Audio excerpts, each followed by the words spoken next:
y'all. Happy Wednesday, my dudes. I know what day it is.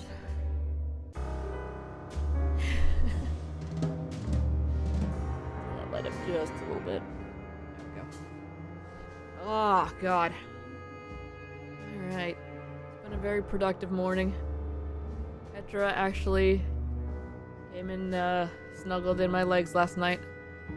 And that means that she did not wake us up at 5, which was fantastic. So I got up normally at like 8. I got a lot done. Unfortunately, I'm still feeling crappy, so hooray.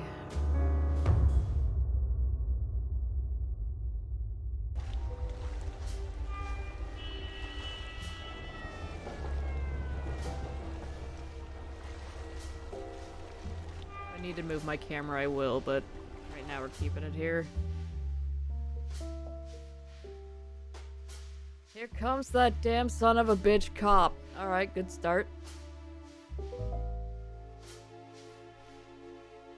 It's about time. Oh, that's what that meant. Okay, so there was a setting that said skip dialogue automatically, and I was like, why would you do that? I want to hear the story. Skip is not the right word. Anyway. You should know these hallways carry quite the echo. So watch your mouth, will ya? I wasn't talking about you, detective. Yeah, exactly, auto advance. It does look like Darkside Detective, but it's, supposed to be a little less on the comedy side. Foster. Foster. Aren't you that detective who got booted from the force for losing his marbles? I don't know what you're talking about. Anyway, you got a search warrant or what? Sure, I've got the damn search warrant right here, Mr. Pullman. Hey, I'm just looking out for my tenant's best interests. Australian for beer, that's right. Hang on, the cat is doing things. Okay, she might go get in her hut again. She's been very involved in everything I've been doing this morning, of course. My little shadow.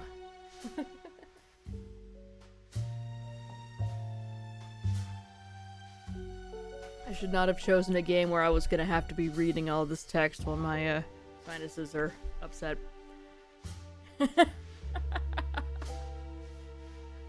Ah well. So this is supposed to be a short game. We should be able to get about halfway through today and then wrap it up tomorrow. So, yeah. I don't know. I thought this would be voiced for some reason. It's fine. Anyway, besides, I keep saying that you got the wrong guy. No Carlos Ramirez lives in apartment 13, but Mr. Clark Gable. Huh? Clark Gable, huh? That's his name, yes. Uh-huh. Clark Gable's the lead in Red Dust. You ought to get out more, Pops. Got the smartass act and let me see that warrant.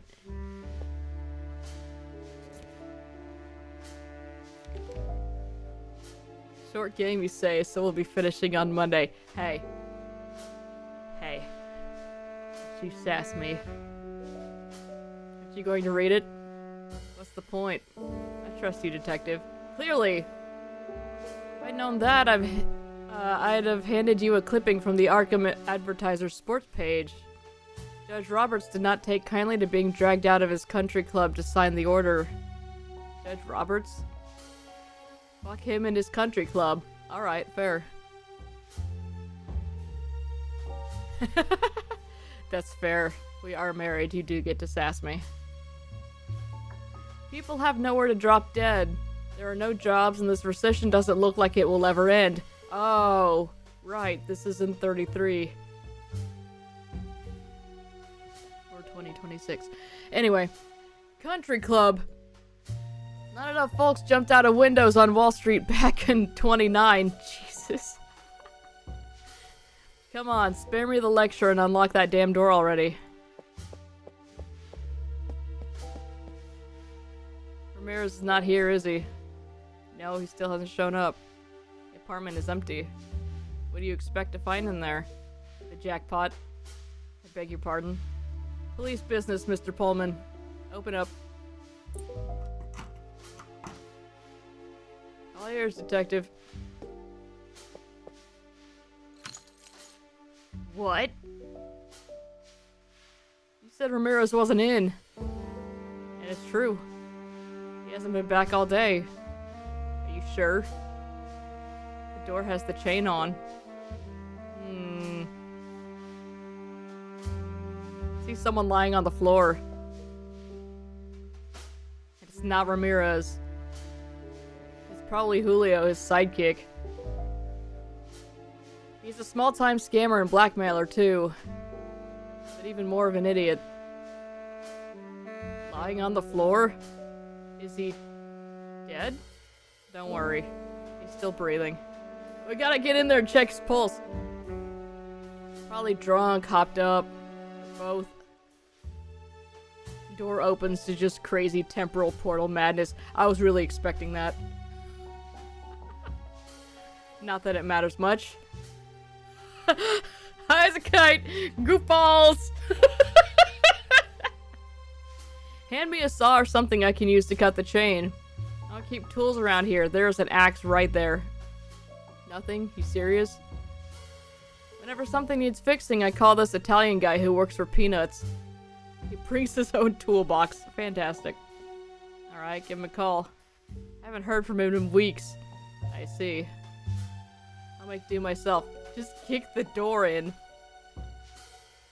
Press F1 for instructions. Do I need to? Okay. There's an axe here. Gimme. Can't get it out. Oh. Clamp's gunked up with... What the hell did you put in there? Glue? You glued the handle of the emergency axe to the clamp? Christ, why? Still a weapon, you know. Can't trust these tenants. Could be a disaster. Oh, God.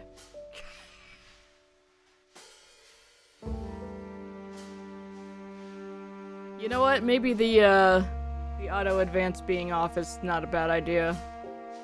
Oh, there's a vent.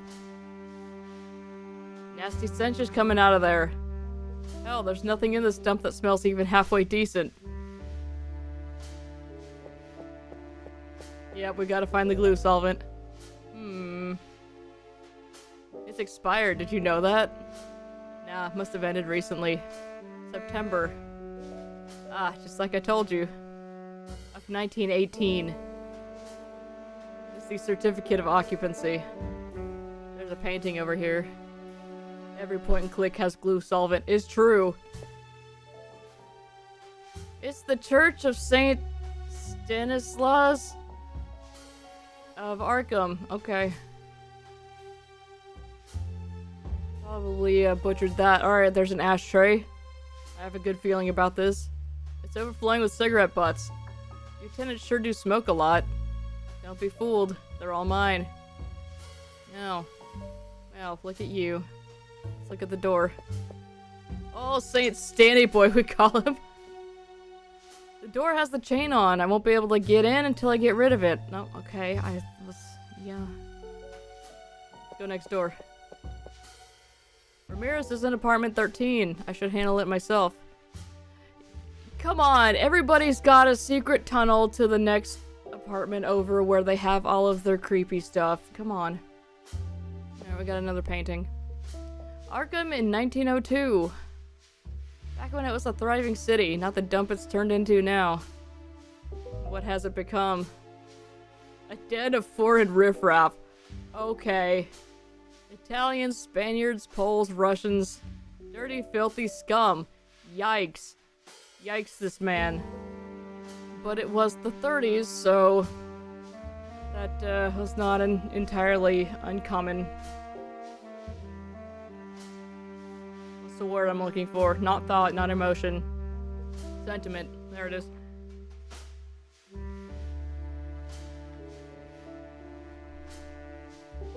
They come here to commit crimes and steal our jobs. Oh my god. What good did the Immigration Act of 24 do? Okay. I'm once again upset that this takes place in the 30s and this is still going on. I'll tell you, no good at all. Okay.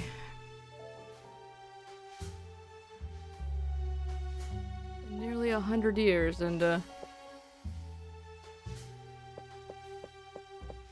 let's see if Martin's got anything else. You sure there ain't no tools in the building?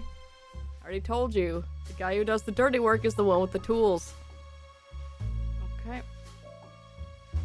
Can I use Wassid or do I use... Yep, okay.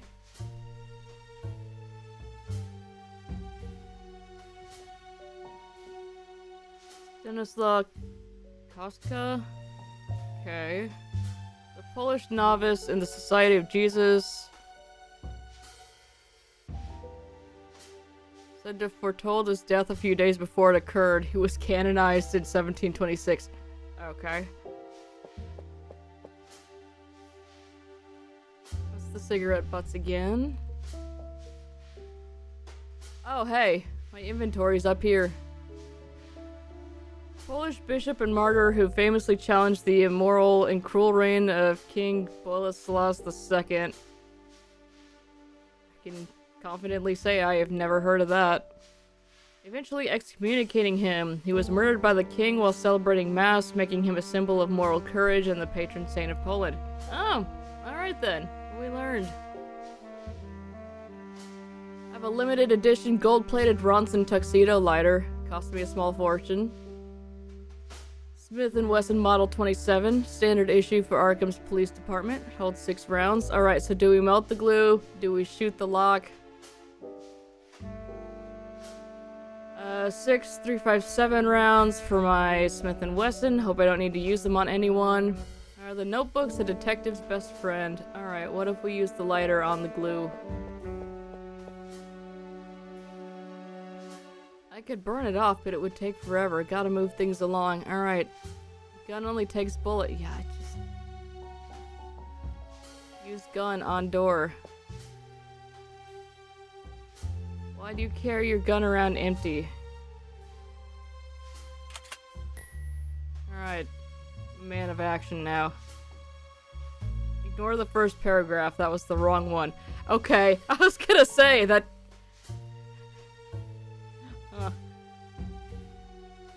Alright. Do me a favor, take a few steps back. See, my first thought was just shoot the door, but, you know, point and click. I figured it wouldn't let us do this. Like this? Now cover your ears. What? Wait a minute, don't... Alright, we did it. Open. Are you out of your mind? You're gonna raise hell in the whole building. I ran into a couple screaming their heads off in the lobby. On the stairs, some sorry bastard tried to mug me. One floor up, a drunk who could barely stand was hurling insults at me. Frankly, I think your tenants already live in hell. Speaking of hell, what's that smell? What? Oh, right. There are no toilets in the rooms, and these pigs have turned the communal washroom into a cesspool. Oh my god. Yo, these apartments suck.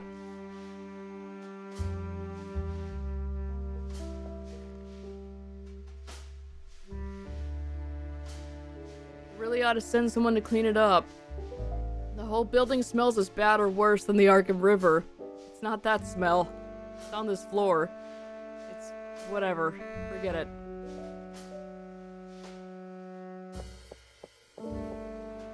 Hey, Julio.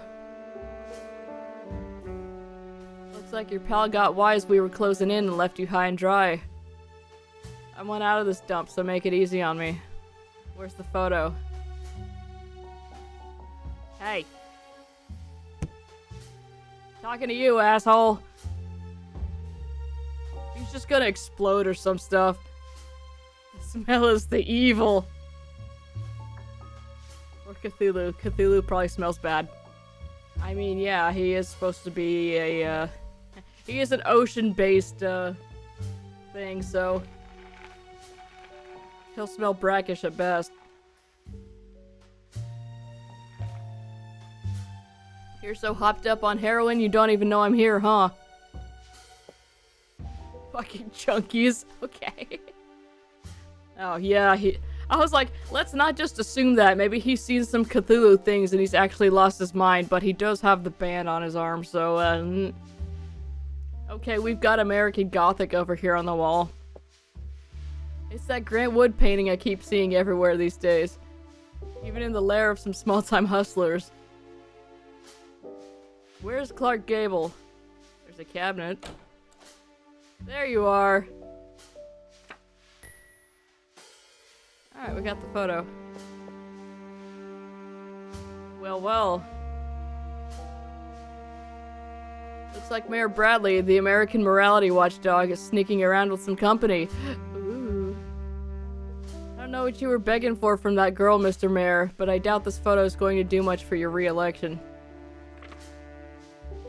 So the big fish you were trying to squeeze was Mayor Bradley. I'll be frank, I've got no love for that bum that's turning Arkham into a dump. And to top it off, word on the street is the guy's a big shot and oh my god, we're bringing in the KKK. Okay. But the law's the law and blackmail will land you behind bars. So I'll get the cuffs from the car and you're coming with me. I somehow doubt that. Anyway, let's look at some other things here. I can see maggots having a feast on whatever's left in that garbage can. I'm gagging. What a collection of whiskey bottles. Violation of the Volstead Act. Another charge to tack on. Rad. Why don't you have your cuffs with you? His gun's not loaded. His cuffs are in the car. I don't think this man's ever been to medical school.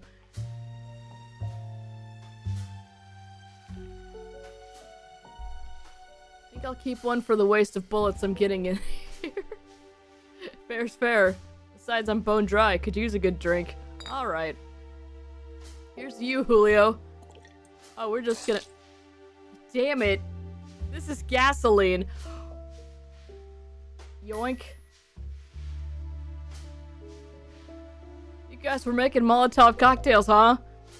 Thought you only ran the extortion racket. Can't get a word out of you, huh? Doesn't matter, you'll be singing like a canary when you get back from Wonderland. With one more charge added to your list, by the way. I was also expecting urine. Check this cabinet. There's just a filthy, stinking jacket. Look at the bed. Smooth, without any wrinkles. These crooks know how to make a bed better than I do. A cigarette over here. Also, you couldn't smell gasoline before you drank it? This cop sucks. I mean, if this guy smokes, then, maybe his sniffer not working so good. There's a cigarette burning. It can't have been long since Julio set out for Valhalla. Switch. Well. Oh well.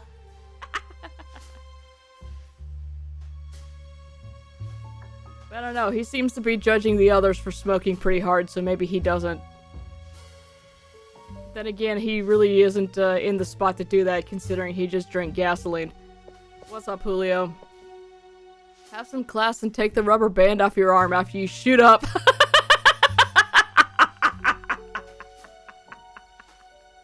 Where can I find Ramirez? Don't sweat it, I'll track him down. Hey, Julio. Nothing. Who'd you score that junk from? The narcs are gonna love you. Okay. Alright, we're done dunking on Julio. Let's go get the cuffs from our car, I guess. Did you find what you were looking for? Yes, the night's not over yet, though. You'll have to let me call the boys to take Sleeping Beauty away. Once that's done, I promise you. That stench, you really don't smell it. Look how red his nose is. I don't think that dude smells anything. Also, again, he said all those cigarettes were his, so... Homie probably don't smell nothing. I told you, it's probably the washroom. No. It's in the vent, dude. I know that smell. Somebody's dead in there. Probably. And it's coming from... Damn it. What's going on? Who's staying in room 14? It's a dude named Jeff. Last name starts with a D. I don't remember right now.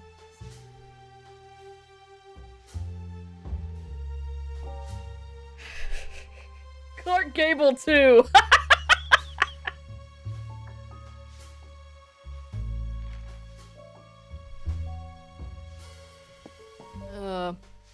I don't know his name. You don't know. Did you book him in? The guy showed up a week ago, handed me 20 bucks for the room on one condition, that I don't ask any questions. Starting with his name. Well, then you should know the guy in that room is dead. What? That's the smell I'm talking about. The stink of a rotting corpse. What the fuck? We're reading out all the profanity, by the way. So, buckle up, kids. Hi, Galaxy! Open the door. What a nasty night. Nothing but shit. It is profanity day. What the hell? This is also 1933, so this guy is mad at all the immigrants. So we're also doing that. Not to be confused with 2026, where the old white guys are still mad at all the immigrants.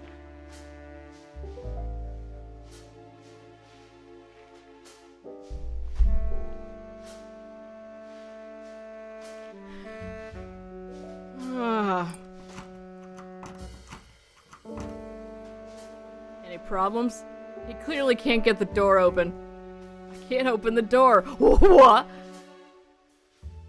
It's like it's been jammed from the inside. My god. Move out of the way. I'm gonna fix this. I'm gonna shoot this door again. You gotta shoot the lock. That's your solution. I told you there's something inside keeping the door from opening. It's not the lock's fault. It's like they nailed a plank to the frame so it can't be opened from the outside. I'll see what I can do. Alright, so we know that the stench is coming from the vent here. No doubt about it, that's the stink of rot. Okay, well. It's true, there's something on the inside jamming the door. That's what I just said. Alright, what else we got?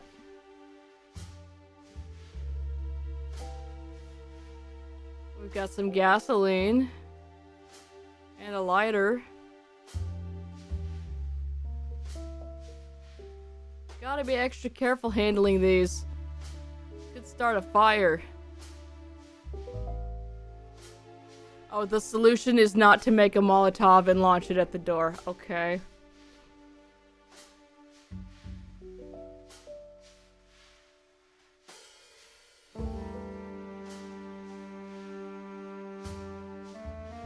Serious sensitive evidence, I shouldn't play with it, okay? I'm not dousing the door in gasoline. Gasoline? Want us all to go up in flames? Okay, how about I douse the, yeah. Yeah, dousing the glue. Okay, that should loosen it up a bit so it'll come off the clamp. Let's try it. Still won't budge. Gasoline is softening the glue, but it's slow going. I need to speed it up. Okay. We set that on fire. Not a trace of the glue. I take issue with that, but it's fine.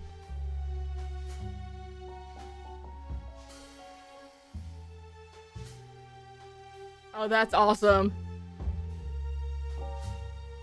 Yeah, there's a painting of the guy over here on the left side.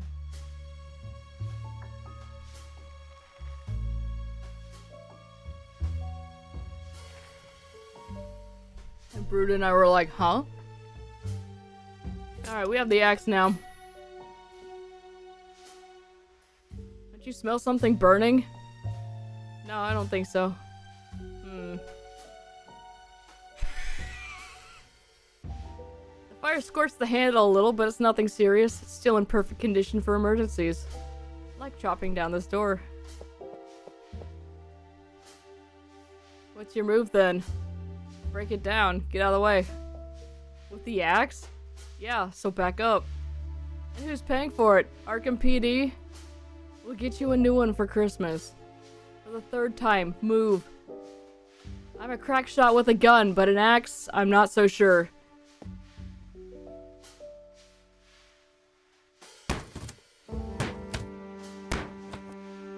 Here's Johnny!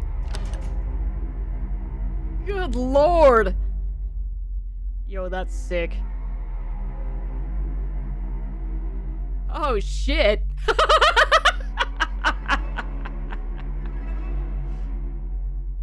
No, his back was turned. He didn't see us do it. He was just staring at the door. Do me a favor. Phone the Arkham police station and... Can't, the phone's dead. Oh my god, you are the most useless. I stopped paying for it. Dude, you suck. He done lost his head, he did. Get outside and find a cop. Tell him we got a code 345 here. 345, quick! Why would you... Yes, yes. Ah, hell. I don't know what the fuck is happening to this town. I mean, it is Arkham, so... Oh no, shit, not again. Oh god. Calm down, Jack. We're having the PTSD. Remember what Dr. Striner told you. Take a deep breath. Alright. Remains of a fire. That looks like a big spooky shadow. Alright, let's check the drawers first. That's easily the most interesting thing here. They're empty. Finished cooking chicken stew with onions and garlic. Vegetable stew consisting of potatoes, carrots, broccoli, peas, and bell peppers as a side. Nice. So a small fried egg with cheese. Yay! Oh, that sounds good. Yeah, I ran to the store quickly this morning.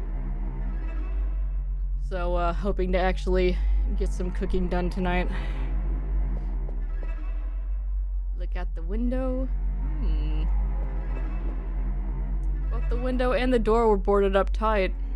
In other words, no one could have come in here and pulled this voodoo shit. If the killer was already here, he sure as hell didn't vanish into thin air. This crazy ritual. You did it all by yourself? God damn it, how? Paint can. This is what they used to paint that circle on the floor. Color isn't much different from blood. Oh, paint a can, Ned. Let's look at the body. Cool.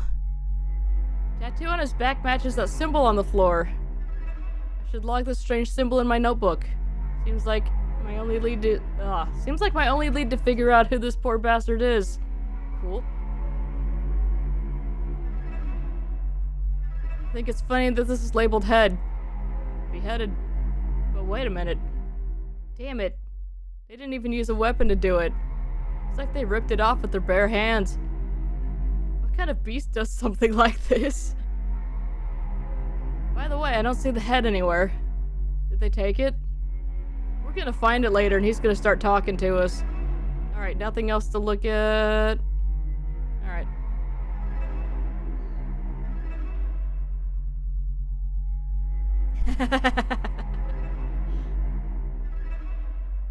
So yeah, this came out... I thought for sure that was going to be something. This came out fairly recently. And I was excited to see that it was getting good reviews. Papers are in a language I don't know. Not that I know much more than English. That's fair.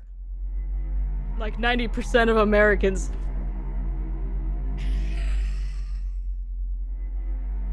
again, nearly 100 years ago. Actually, that demographic has shifted quite a bit. We have an awful lot of Spanish speakers.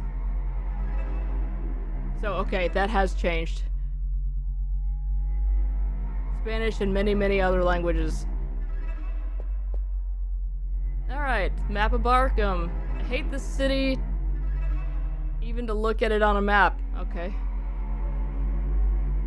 Let's check the cabinet.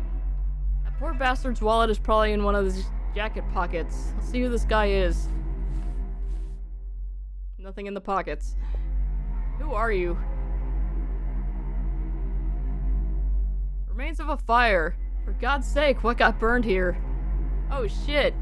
What the hell? Holy shit, it's a charred hand. Okay. What the fuck happened here?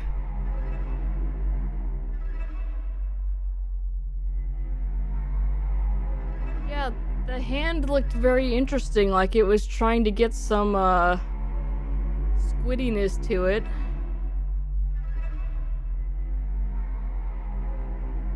So yeah, pretty much we came in to investigate this thing. What we were actually looking for was this photo. It's a, did it have long fingernails? Let's look at that again. Oh yeah, I see it. Creepy.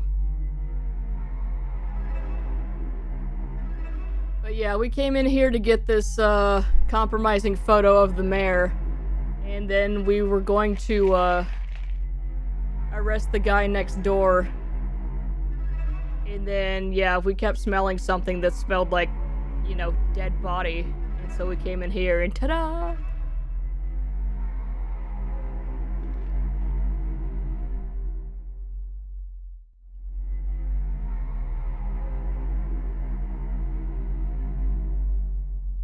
Yeah, we were glossing over that.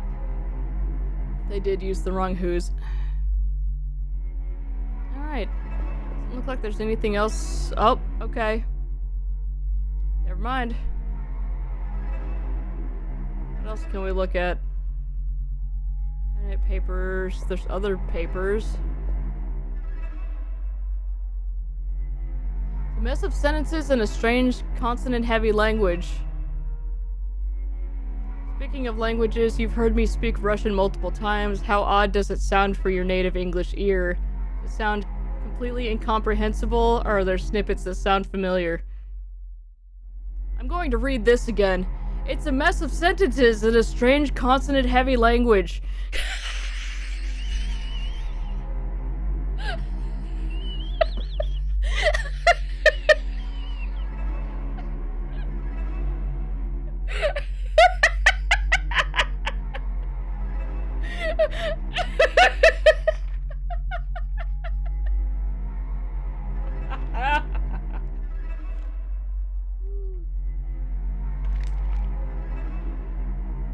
Oh my god. Yeah, pretty much what Brid just said. Oh.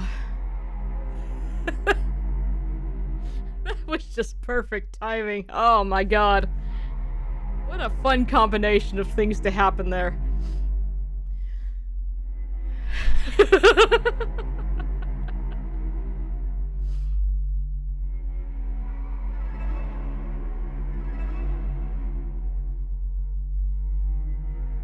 Okay, what else?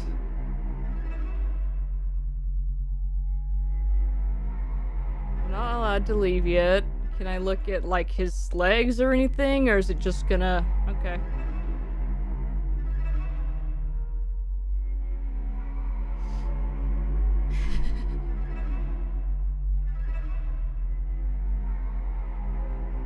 I use my notebook. Should get a closer look. Oh, okay.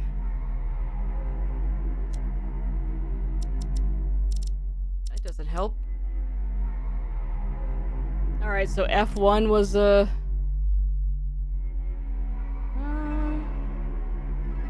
the help screen. Oh, I had to save. Oh, I should do that.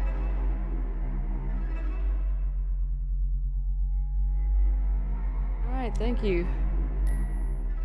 Quick save. That pops up behind my camera, so don't worry about it.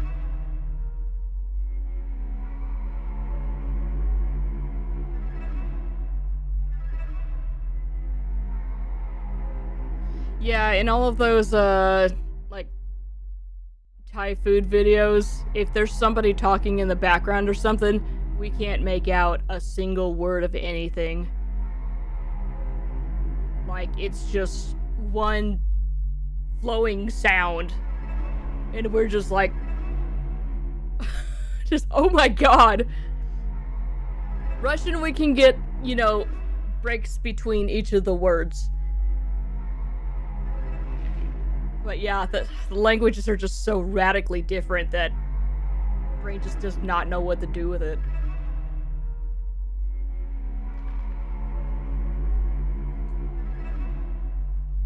Okay, so what am I missing in here?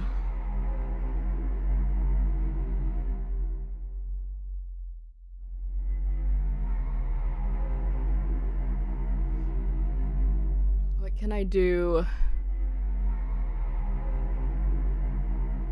Can I set anything on fire in here?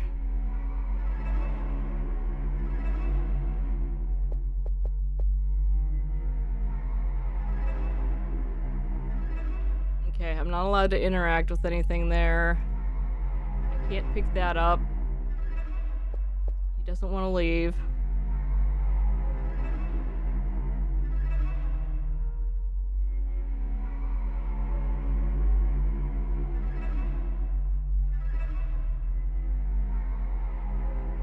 Vent on the left.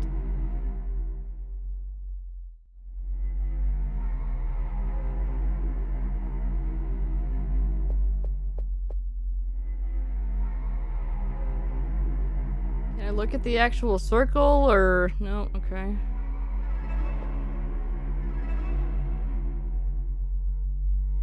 Ah, hell, a locked room case? I'm Jack Foster, not Solar Pond. Solar Ponds? I don't know that,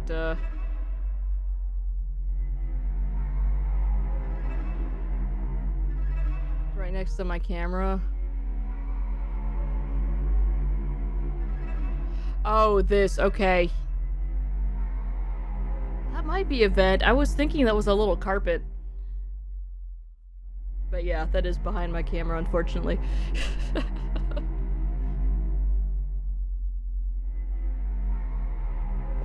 I find anything else in the cabinet? Find any ID in his jacket. Okay. Map of Arkham. Fictional consulting detective.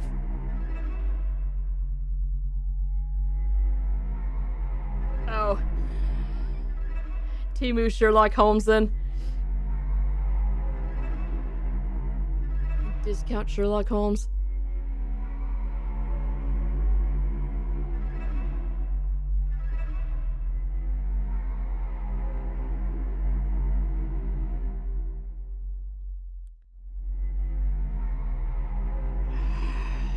I'm not sure what else, Okay,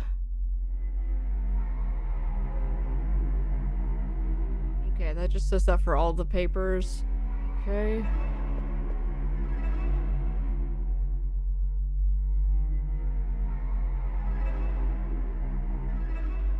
Start trying to use the lighter on some things. I think that's a smart move. Should get a closer look.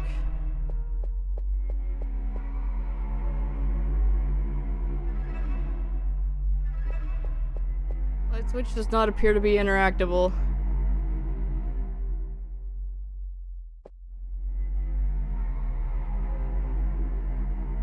Time later to check the rest of the drawers. Let's get down to business. Okay. So what? Yeah, we saw his head, we saw a tattoo.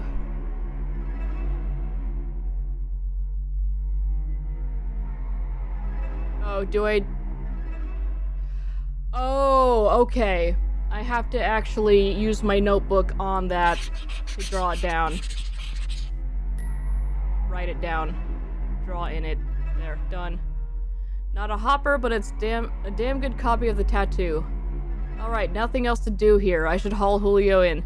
Okay, so... hope he hasn't come to his senses and skipped town. Alright, see, silly me thought that we had already written that down when he said, I should write this down. Oh, Detective Foster, it's you. I'm Agent Frank. No, but I said earlier that I would be Frank. Now we've got two. Oh, what a mess. Ross. Frank Ross. Don't like that. For God's sake. Blueberry pie, huh? I was just gonna say, what did you eat? Sorry about that. Don't sweat it, kid. You'll get used to it. First time? Yes. At least you had the decency to puke by the door so you didn't contaminate the crime scene. Did you call it in? Yes, sir. They're on their way. Good. Stay put. Tell the camera guy to snap shots like he's some kind of bored tourist. You leaving, sir? Gotta take the guy from room 13 with me. Hope to be back by the time the coroner arrives. What do you think happened here, Detective Foster? Just another night in Arkham.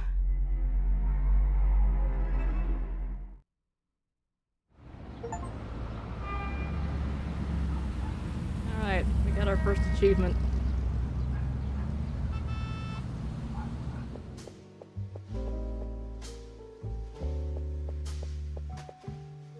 Jack. God damn it, Jack. What? Quit pacing around, will ya? Helps me think. Well, you're making me dizzy. Now park your ass right here. Trouble at home, Captain? Don't get smart, Jack. I ain't in the mood for wisecracks today. What's going on? That damn mayor. I slipped in the photo those two halfwits were trying to blackmail him with. End of story, case shut. You know how he paid me back? He's giving a campaign speech at the Arkham Coliseum tonight. Swears someone's gunning for him. So he asked me and a few boys to play bodyguards. Reap what you voted for.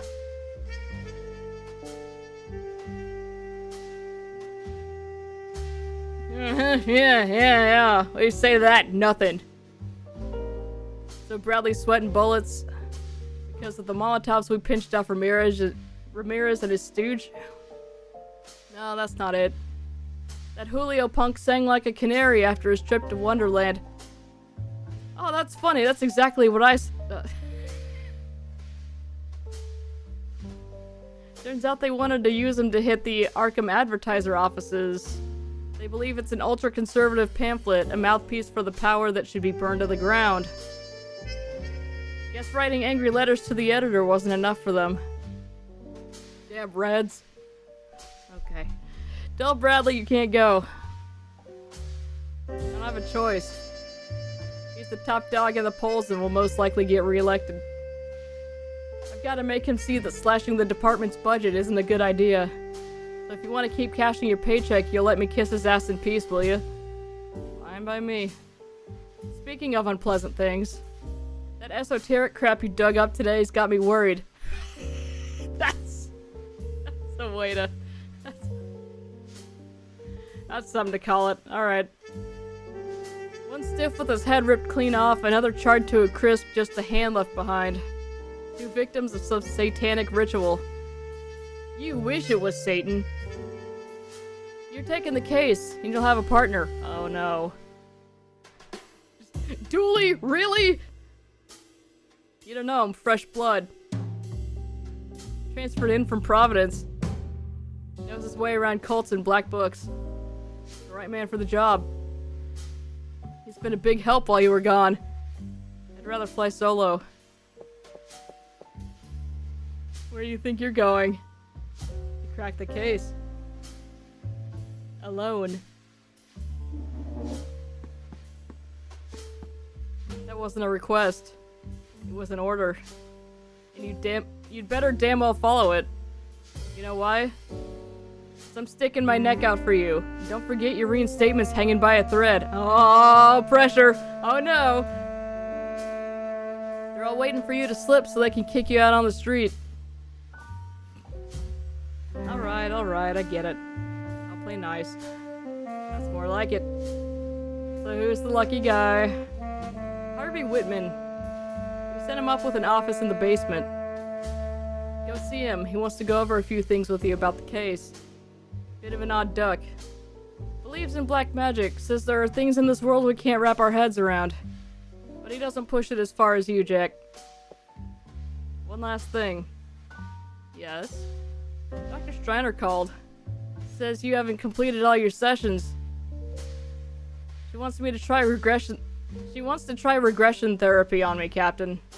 Regression therapy? What the hell kind of mumbo jumbo is that? Something I'm not about to go through, that's what. I don't give a damn whether you're willing or not. You go see her and you do what she says. Like she was your mother, you hear? Yeah, fine. Can't loot his office? Go see Dr. Striner! Hard-headed fool. My name is Flag. Well. A lady doctor in 1933? Right. This game is a work of fiction.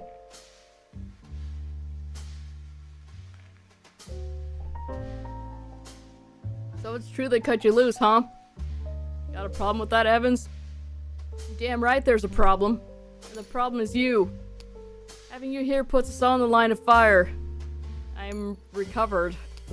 Nothing for you to lose sleep over. Recovered? My ass.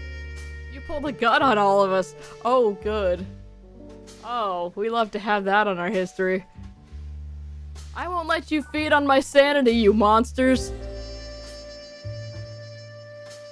To be fair, I feel like anyone working in an office situation would feel that way.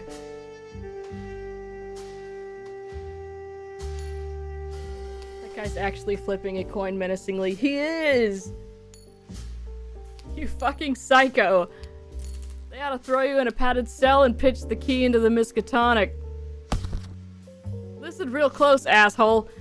Okay. Buddy, this is not helping. Oh, good. Alright, Ringo Starr was gonna intervene and he thought better of it. What the hell's going on here? Evans was just giving me a warm welcome. Ain't that right, partner? Foster shouldn't be here, Captain. You're the one who shouldn't be here, Evans. Shouldn't you be chasing down those missing babies? What? I gotta go catch Nick Cage. Yes, it's just that newborns are getting snatched all over town, Evans. Get your ass moving.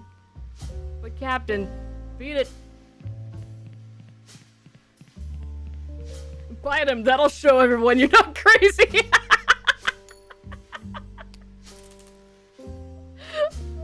Asshole. As for you, Jack, don't make me say it twice. Go see Dr. Striner. Technically, that's 3 times. Oh, those implications are unpleasant for later. Hey, You know how I feel about... This ain't the time to bust my balls, Jack. Mayor called and I have to be at the Arkham Coliseum 2 hours ahead of schedule. Today's the day we swallow the crap we don't want to swallow, got it? Oh. So you know what you gotta do.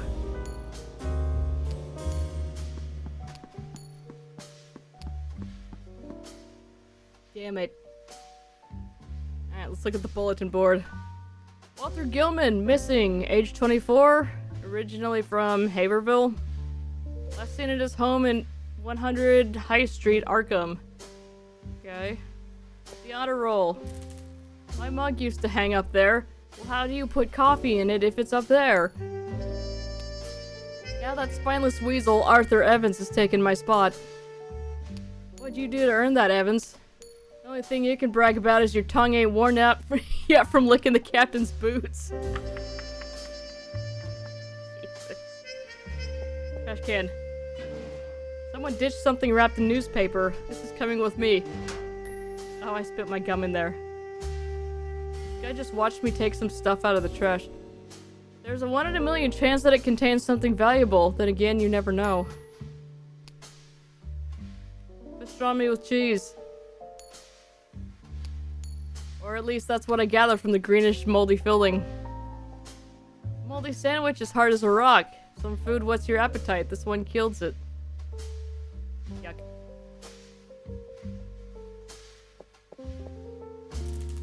Ah, Foster.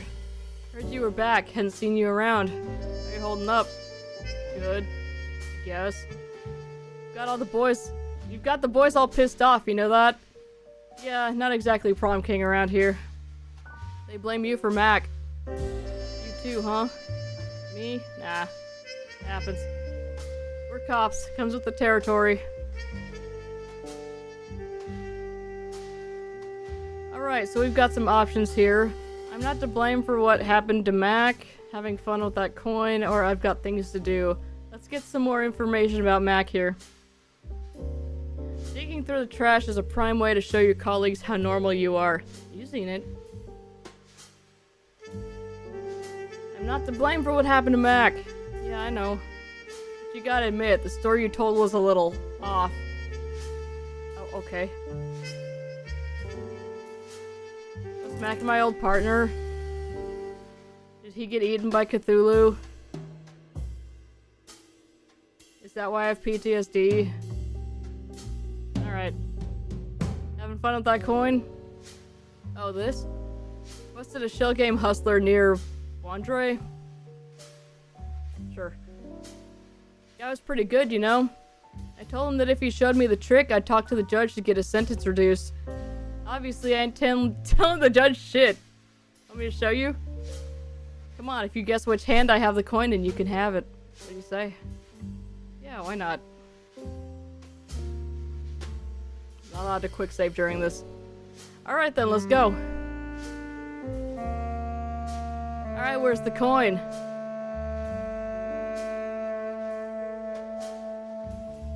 Where's my cursor? Left hand or right?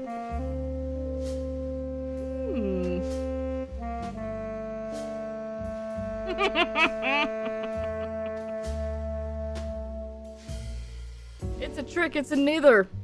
Alright, what do y'all say?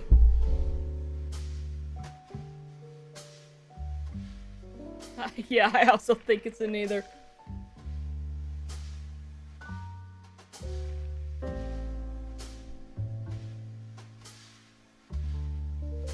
Left is right. Tough luck, Foster. You're a detective. You should have known where it was. Do it again. See if my luck's any better this time. Guess the hand, the coin's yours. Okay. It was in the right last time, so we guessed left. I missed. Some detective you are. Let's do it again.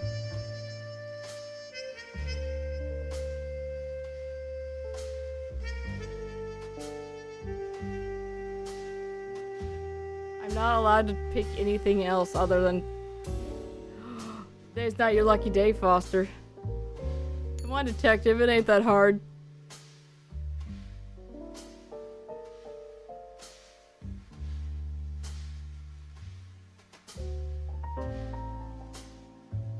Alright. One more.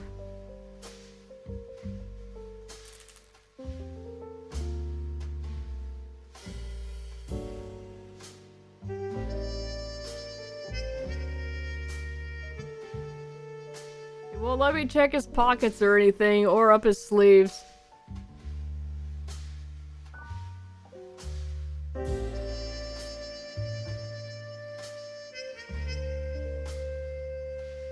Alright. Look at the fire extinguisher. I don't see anything burning. Yet. This is prohibition. The brass wants us to stay dry. Of course, they know the biggest boozers wear badges.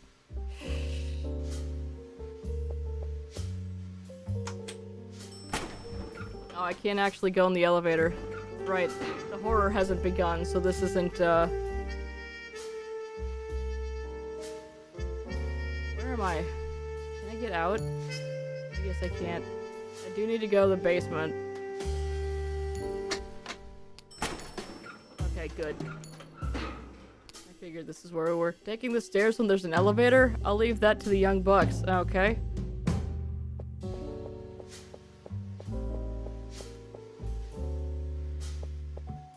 Captain's not around. His office is locked up tight. Okay. I guess we did see everything. Alright, is this actually gonna let me explore other floors, or is he gonna go, no, I need to go to the basement? Okay. Neat. Alright, we've got a portrait here. Our new president, Franklin Delano Roosevelt. So-called experts think he'll pull us out of this whole mess. Drinking fountain. They say water's supposed to be odorless, colorless, and tasteless. This one smells awful, has a greenish color, and tastes like hell. Does it come straight from the Arkham River or what? Alright, maybe we don't drink out of that. Okay, we can't go that way. There's a sign. Points the way to the evidence lockup.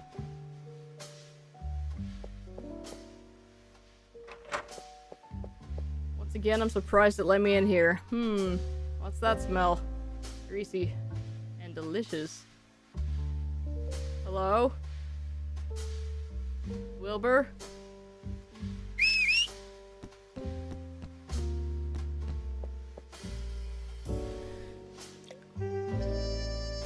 I really wanted Wilbur to just be some giant sentient burger running the evidence locker. Like, there's no reason for that to be that, but it would have been really funny. How's it going, Wilbur? Can't complain. I mean, of course I can, but at least I have a job. And I pray it stays that way. By the way, hey, sorry about Mac. Yeah, well. What kind of feast you guys having back there? Ah, smells good, huh? It's some hot dogs from a guy with a stand over at Long Park. Ooh. Mayor McCheese before he's mayor. By the way, I saw Frank the Worm there. What about Jimmy the Squealer? Word is he's on Mayor Bradley's campaign now. He sends his regards. He's part of the campaign team? That rat's up to something. He's performed. I'll believe it when I see it. I think I'll swing by. Something about this stinks. Alright. Same poster. I don't know what it is about this sign. It always makes me thirsty. These are entry forms for registering evidence. If you want to log evidence, you fill out a form first. Makes sense. How does this work?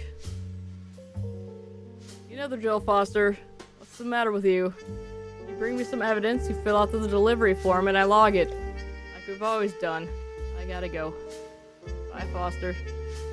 Bucket of water. Joint's leaking like a sieve. One of these days, we're gonna have to swim out of this dump.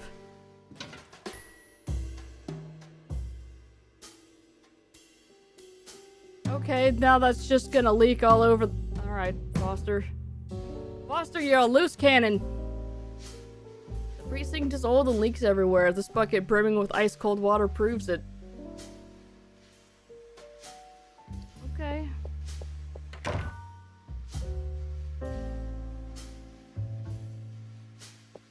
Well, we have that now. Frank the Worm is Lowly Worm's uncle. Does he also drive an Apple car?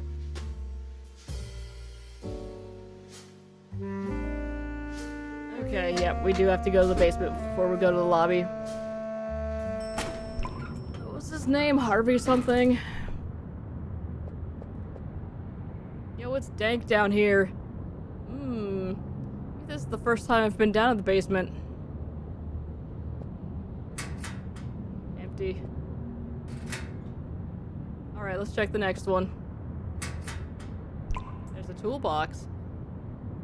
Rusted solid, completely useless.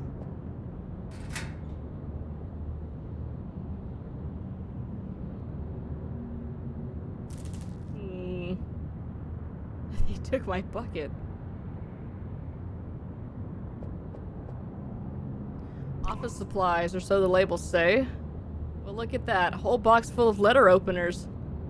I'm done shredding envelopes with my nails, especially since I've been chewing them to nubs. Yay! Alright, that'll be fun for later. Brand new letter opener from the Wilson Taylor Company. Disinterested donation to the department from the manufacturer. So this is where they stashed you, huh, Calvin? Oh, smart move sitting out the 28 election. You dodged a bullet, not having to manage this whole damn crisis. It's Calvin Coolidge, hooray. Last decade, his mug was everywhere in this joint. Some nostalgic fool must have wanted to pay him some kind of tribute by leaving him to rot in this filthy, damp basement. Fantastic. Oh, this is the entirety. Okay, well. Guess this is where they parked my new partner. What's his name again? Holden? Hunter? Oh, damn it, it's right there on the plaque. I was gonna say, there's a sign there, Foster! Harvey Whitman. Harvey?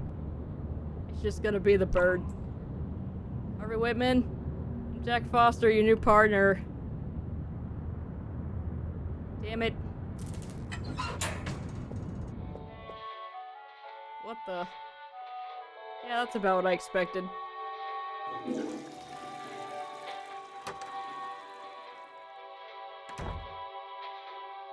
Oh my god! It's the cop from Nightmare Frames. I can't remember what his name was.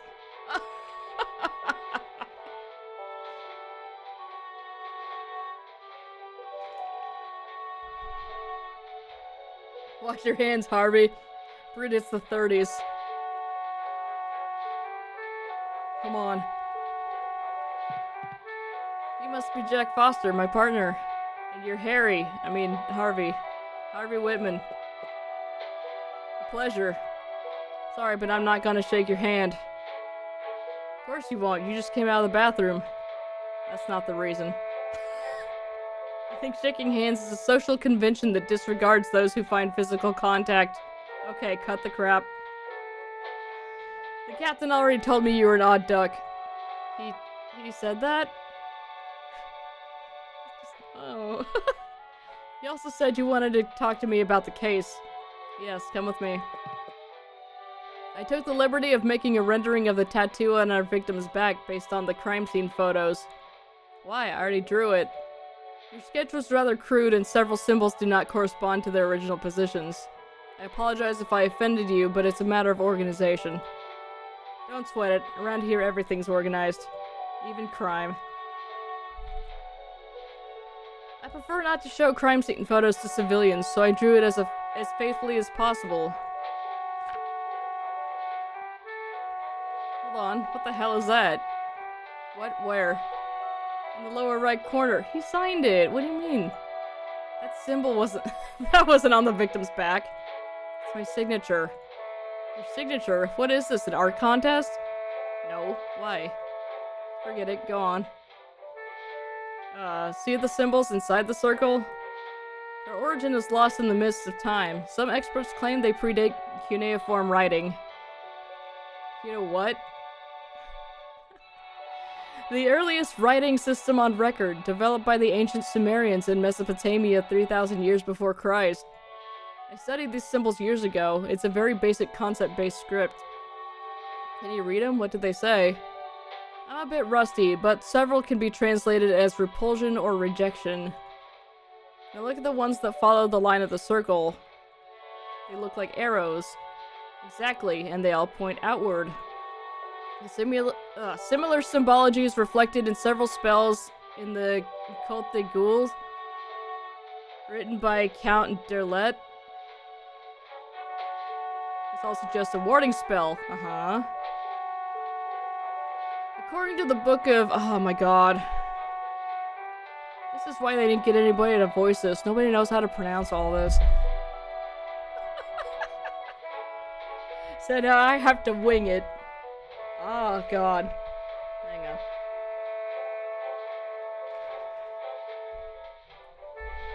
on. According to the book of Ibon, is how we're gonna say that, I guess? God, I just saw the message you sent me, Brood.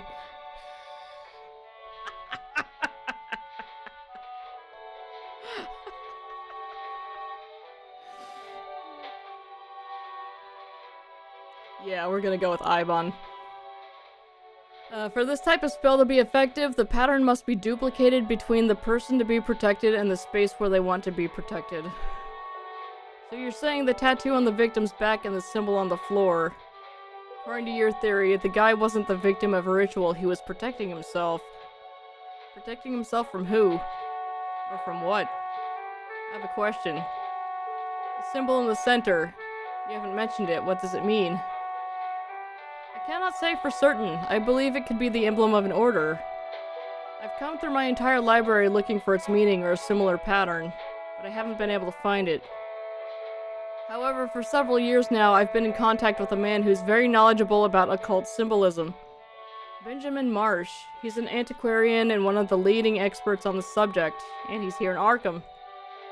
He's a very private person. He always refused to meet in person. We only communicated by letter. Is he actually a demon? Is that why?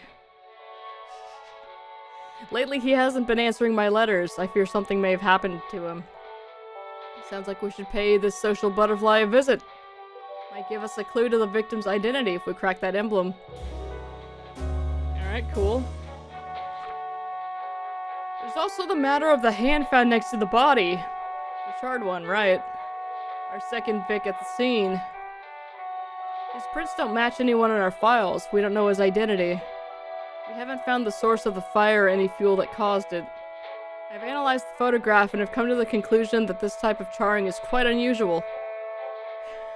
Yeah? Typical of spontaneous human combustion. A phenomenon that is not very common, but real. Wait a second, spontaneous what now? Say that again? That the man burned without any external source of ignition. I beg your pardon? That the victim burned on its own. You kidding me? That's even possible?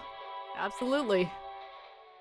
In fact, this morning I read a story in today's edition of the Arkham Advertiser about a lecture by a certain Philip Moore who studies these phenomena. We can present the case to him and perhaps establish a connection between the protection spell and the spontaneous victim combustion of the second... Spontaneous human combustion of the second victim. Those words are too close together. Spontaneous victim combustion. Hold on, are you telling me some black magic hex cooked him from the inside? You buy into black magic? A year ago I'd have called it bunk, but lately, let's say I'm more open-minded. Leave it at that. How about you? My background is in science. I'm supposed to reject these superstitions. But in my years of service, I have witnessed things that defy rational explanation. Not sure that comforts me, but at least I'm not alone. Okay, so where's this fella you mentioned giving his talk? I don't remember. I skimmed the news and haven't thought about it until now. All I know is that the lecture is today.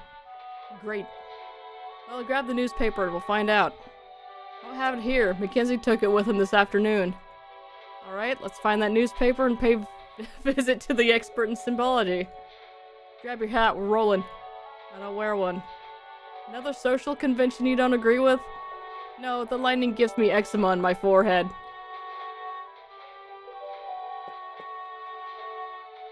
Good lord. Don't judge the man for eczema, he can't control that. What are you doing? I'm taking the photos of the charred hand. Want to show them to the expert? We're set. You have your notebook with you? Yes. Alright, now that we're partners, you're on note duty. which means I don't have to carry mine. Something tells me my pockets are going to be full before this case is over. Let's go. Especially if I get to loot everything. Alright, let's check out this guy's office here. That pentagram's got my attention. But the one on the floor is the real the one on the floor is the one I care about. I mean, technically that'd be a hexagram, yeah? There's 6 points on that. You're not performing satanic rituals and all that crap down here, are you?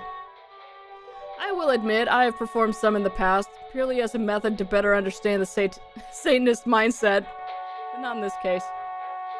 I was looking for a correlation between these two symbols and for a research project and didn't have another blackboard available.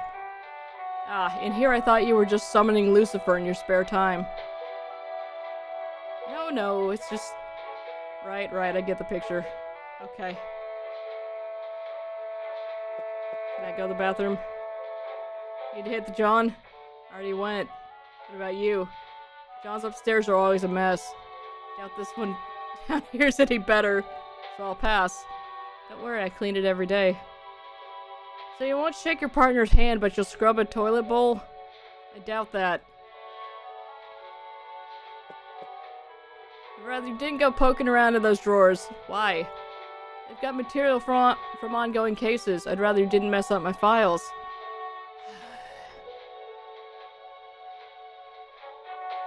Let's just look at the skull. Is it real? Indeed. Not asking how it found its way here. Okay. Got some figurines. What is this? Ancient druidic figurines. Please don't touch. They're very delicate. You got books? You ever read anything besides occult books? Of course. Like what? Horror and science fiction. You know, wonder stories. Weird tales. No, I leave that kind of stuff to the crackpots. Okay, lovely. Let's look at the phone. It's not functional. Line doesn't reach down here. Purely for decoration. Everybody's got phones that don't work. What else can we look at? Radio.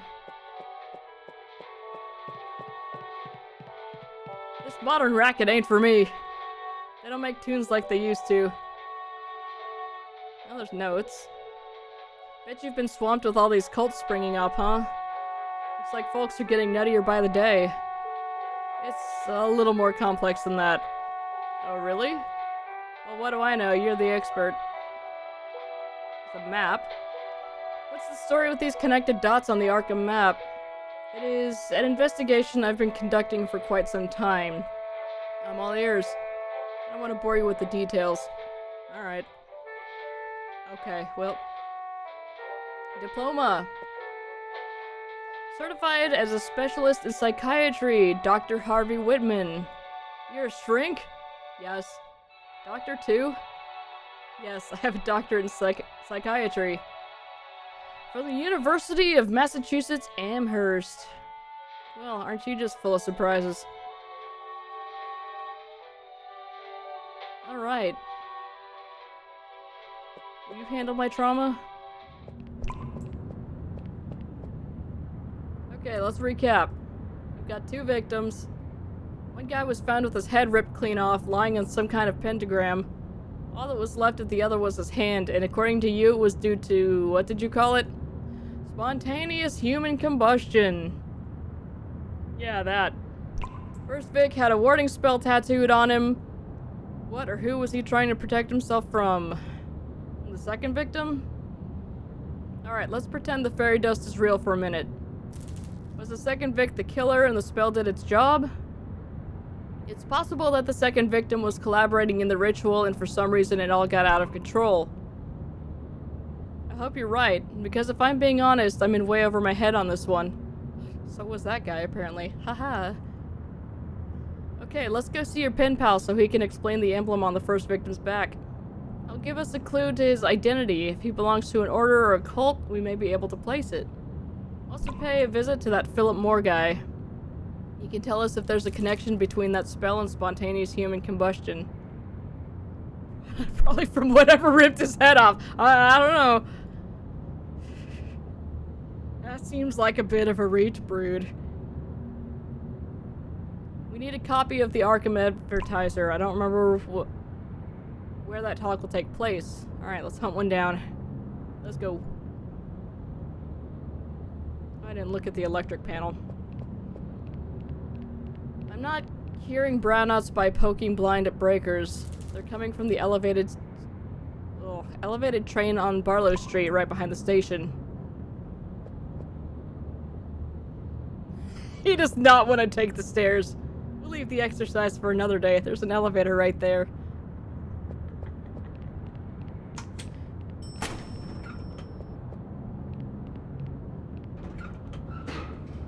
Alright.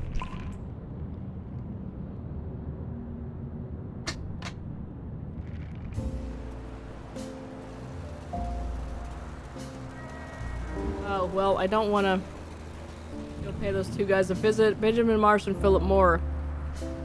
I expected there to be an actual lobby in the lobby and then, you know, a door that would take us to this. But we need to go get that other newspaper from, somebody in the office. The first one can tell us the meaning of the emblem on the first victim's tattoo, and the second one can tell us the connection between the spell and the spontaneous human combustion. First, we should get a copy of today's edition of the Arkham Advertiser. An article about the venue for Philip Moore's lecture. You set? Let's go. So yeah, we stay at the police station here. Alright, it was somebody who was named Mackenzie.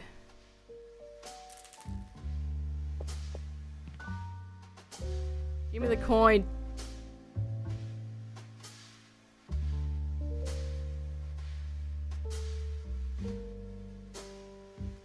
You're a bastard, Jack. What's going on? He's palming it in his sleeve. We been new! We been new! What? The coin. He keeps it in his sleeve. Now will it let me click on it? Guess the hand the coin's yours. Ready?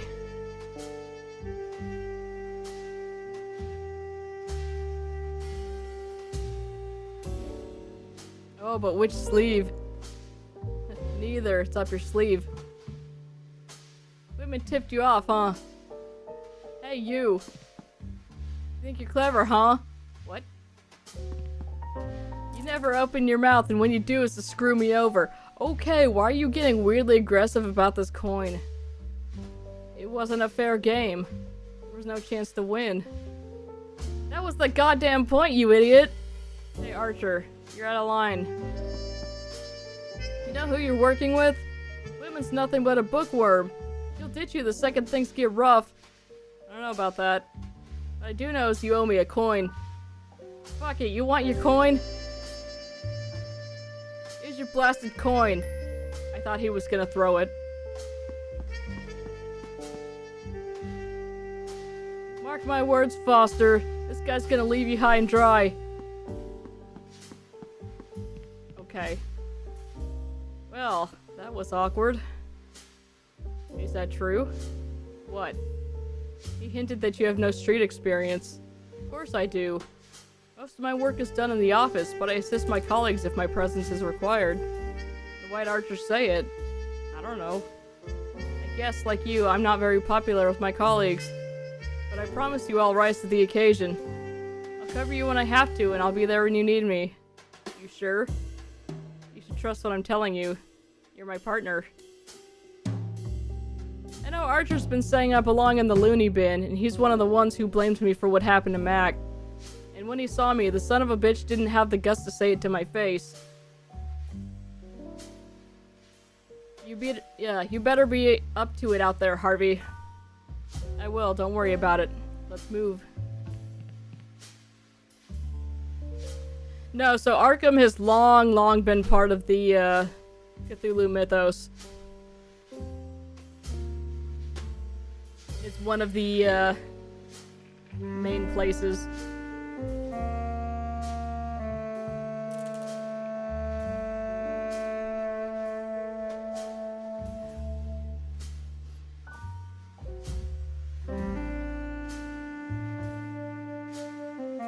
We can just talk to Harvey. I don't usually come up here. It's the captain who comes to see me in the basement. He spoils you, huh? He's aware of my aversion to being around so— oh my god, I can't read. I'm getting tired. He's aware of my aversion to being around so many people. Alright, fair.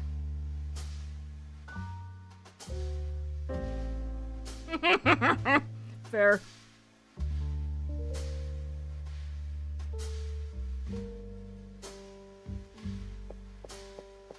Chief's not in his office right now. So we're probably just gonna come back. Yep. Office is locked up tight. Nothing else in the trash can. Just goes to the stairs. Okay.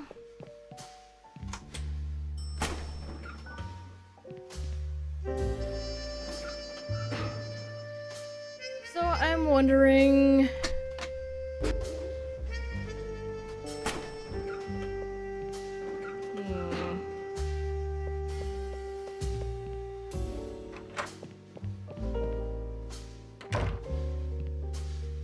why are you closing? What?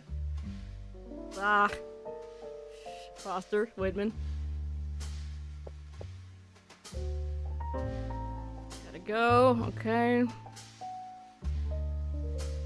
Alright, we'll have to go get a copy of the paper somewhere else then.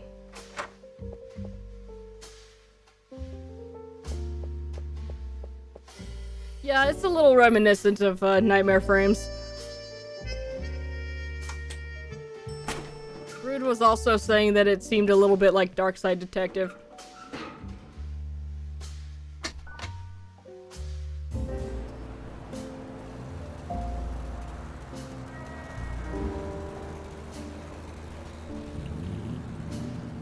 We can go to the park and see if we can find a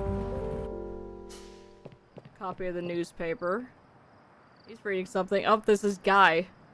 Oh, it's nighttime. Park was built as— this park was built thanks to the generous donation of the Honorable Gideon Treadwell for the use and enjoyment of all good citizens of Arkham. Who is this Gideon Treadwell? A slave owner. Lovely.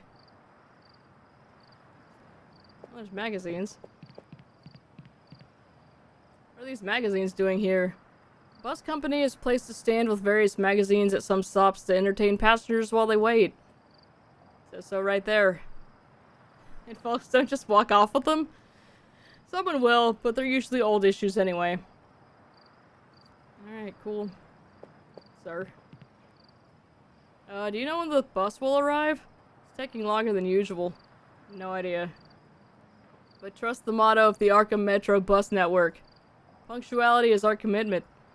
Punctuality? I've been waiting here for over half an hour. Luckily I'm entertained by these magazines. What are you reading? Strange Eons. Never heard of it till now. It's fascinating.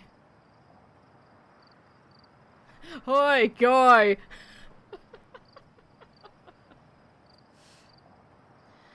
That magazine sounds interesting. Can I borrow it? To be honest, I'm having a revelation with this magazine. I didn't think there were so many unexplained and mysterious events in this world. Wait for the bus to arrive and I'll put it back. Okay. What kind of stories does it push? There's a very interesting article about something called astral travel. Did you know that our soul can leave the body and travel defying the laws of physics? Okay. Why don't you read something else? There are plenty of other magazines right there. They're the same old ones. This one is new, from this month. I'm liking it so much that when I get home, I'll subscribe to it. Rad. Okay. Keep reading.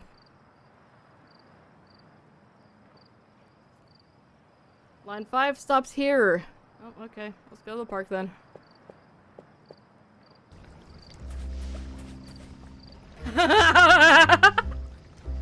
Arkham will burn tonight. The city will be consumed by fire. turned your backs on the science, but the clock hasn't struck doom yet. You must wake up. You must act now. I thought that dude was not wearing any pants. It looks like he's just wearing some, like, khaki pants. Oh, no. He was in his underwear. Never mind. I thought his legs looked a little weird, so I thought those were pants. Carry on. It's cold out here. Damp air doesn't agree with me.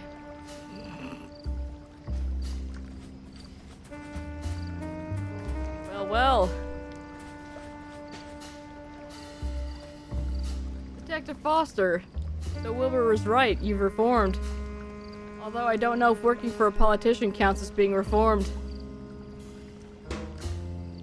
Yeah, I guess they didn't have anything to say about that guy. I don't know what you're doing here, but I'm a brand new man with an honest job. I have the honor of being part of Mayor Bradley's campaign team. So what's with all the stars and stripes paraphernalia? These are local elections, not presidential. Mayor Bradley has always been known for his grandiloquence and vanity. Huh. Alright, new word. Who's your friend?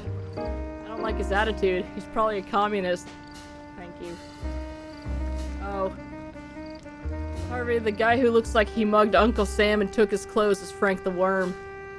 A pimp and extortionist I put in jail so many times he ended up hating it. Worm, meet my partner, Harvey Whitman. He'll be happy to bust you if this whole racket is to commit one of your misdeeds. Told you, I'm a new man. My new name is Frank Morley. Not new name. My name is Frank Morley. Worm is dead and buried, okay? Damn cops. Don't trust him. Grandiloquence refers to the use of pompous, extravagant, or lofty language, often intended to sound impressive, but frequently coming across as pretentious or insincere. Rad?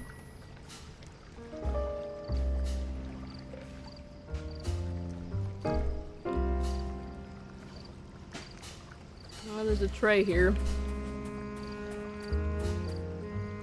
Tray's empty. It's the tray of cinnamon rolls made by the Salvation Army widows. Okay. They've always been staunch supporters of the mayor. They're all gone? Ants the size of King Kong devoured them. Also much Lex. This park is full of them. They even drove off the hot dog guy. Ah, what? It's our candidate's election program. You can take one if you wish. I've got plenty of toilet paper at home. Would you like one? I'm aware of Mayor Bradley's election program. You've heard it. They're all yours. An umbrella. It's over here. What about this umbrella? The rainy season will soon begin, and Mayor Bradley has been kind enough to give away umbrellas to his citizens. All gone but that one. It's a very populous way to buy votes. Bradley is only looking out for the people of Arkham. Is that buying votes? Yes, I think so. You're not used to how elections work in a democracy, are you, Red? Shut up, Worm. In my case, I'll let them buy my vote. I sell myself cheap. So I'm gonna take this umbrella. Looks solid. Hey! You can't take it. Why? It's busted and won't close. Voters would get a bad impression if they thought the mayor was giving away substandard gifts. Come back tomorrow if you want one. My colleagues will have replaced them by then. No, I'm just gonna take it.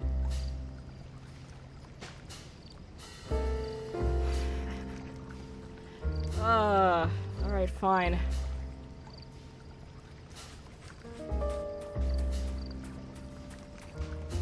Hey, Worm. Morley, if you don't mind. Give me one reason why I should vote for Bradley. Our beloved candidate has promised to implement employment policies through the construction of public infrastructure. With this This measure, the vast majority of Arkham's unemployed will be able to have a decent job. That measure has just been approved by President Roosevelt and is nationwide. To that end, the Public Works Administration is being created. I think Mayor Bradley is passing off that measure as a future accomplishment of his. Oh! Politicians don't do that. Don't be silly. Where'd you get this wise owl? Nice hire, huh? Swear this isn't a con. Why do you say that? The Frank the Worm I knew was a foul-mouthed guy who spit more than he spoke. And now, I don't know, you talk as if you read at least one book. As if you've read at least one book. Well, it seems like I haven't, though. God. This font is not doing nice things to my eyes. Prison refit my compass. I was throwing life away. Look at that, a case of successful reintegration. So it appears. Got paperwork that says this stands legit? Yeah, I got a license signed by the mayor's campaign team. My name's on it. Wanna see? Sounds tidy. I'll take you at your word. You trust him? He projects confidence. I do. You heard him. We won't bother you. Should I thank you? You don't seem to be having much success. At this hour, there's no one left except a couple of cops making the rounds and that crazy guy with the sign who says I work for the devil. I'm waiting for the campaign team to come and take over the stand. My shift is over, but I don't want to leave it alone at the mercy of the mayor's rivals. Okay. Don't you have any more cinnamon rolls? Those giant ants ate them. Not content with that, they tried to do the same to me. They bite, you know. So no more cinnamon rolls at my stand. Boo! Boo! This is a big blow to democracy right here. Behave yourself, worm. It's Frank Morley. Sure, whatever helps you sleep. Alright. I also want cinnamon rolls. I almost grabbed some of the little canned ones at the store, and then I remembered that those are always terrible, so I talked myself out of it. You can get actual good cinnamon rolls somewhere else.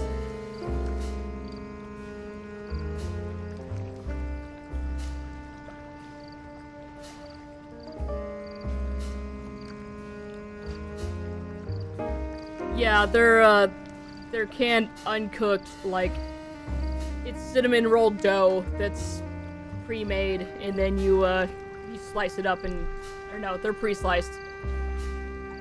You just pick them apart and put them on the tray and then bake them.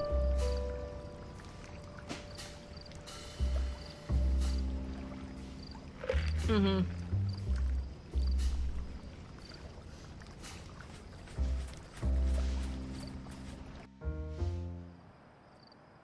They don't come out very well, unfortunately. Usually end up hard as rocks and just, ugh. Never enough cinnamon, and then they give you a little cup of icing to put on it, but it's never enough. Well, seems we've done all we can here.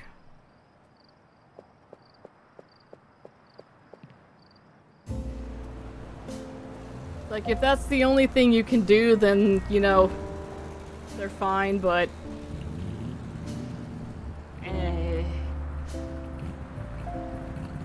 Give me 1 second, I'll be right back.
could go to the psychiatrist.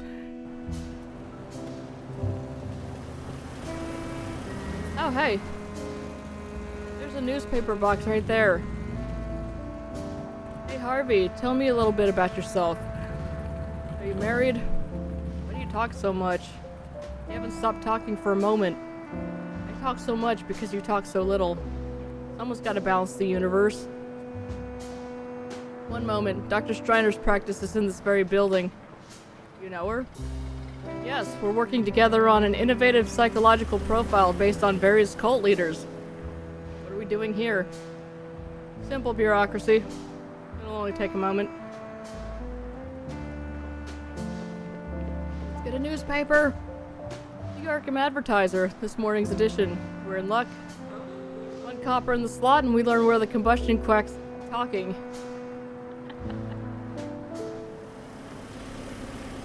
Rumor has it that if this recession persists, the copper in this penny will be worth more than the coin itself.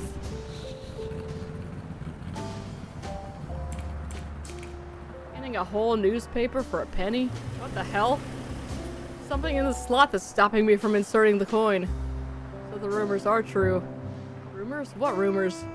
A couple of weeks ago, Mayor Bradley revoked the Miskatonic Herald's license to sell through these machines. Guess he did it in a fit of rage over the article linking him to the KKK. Oh my god.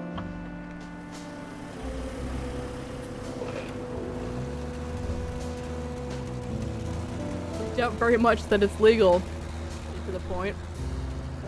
Rumor has it that the Herald is sending its peddlers to sabotage the Arkham advertiser machines. Well, the Fourth Estate Wars have just screwed us over. Fantastic. Well, there's a pigeon. Hey, get out of here. What did the pigeon do to you? I hate him. You want this bread, pigeon? Hungry? Get your own. Oh, okay. We're not gonna give the pigeon the moldy sandwich. How about if I use the letter opener to fix this? Hope I can get the gum out with the letter opener. I think this'll do the trick. I'm a resourceful man. Cool. Yay! Yeah, a whole newspaper for a penny. Crazy. Shoot the pigeon!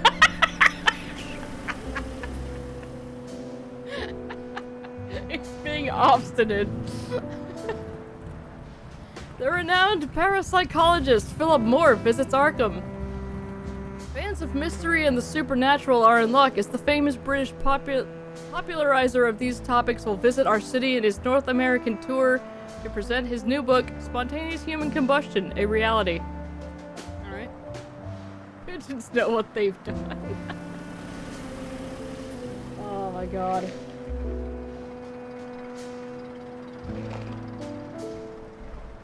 I should have got more drink. Oh no.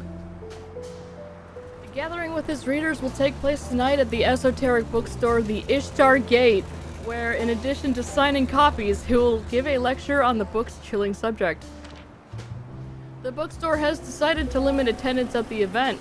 Leading scholars on the subject and a small but select group of journalists will form the core of the lucky guests invited to the event. However, several cutout invitations have been made available to the general public and can be found in the pages of this month's issue of Strange Eons magazine. Ah.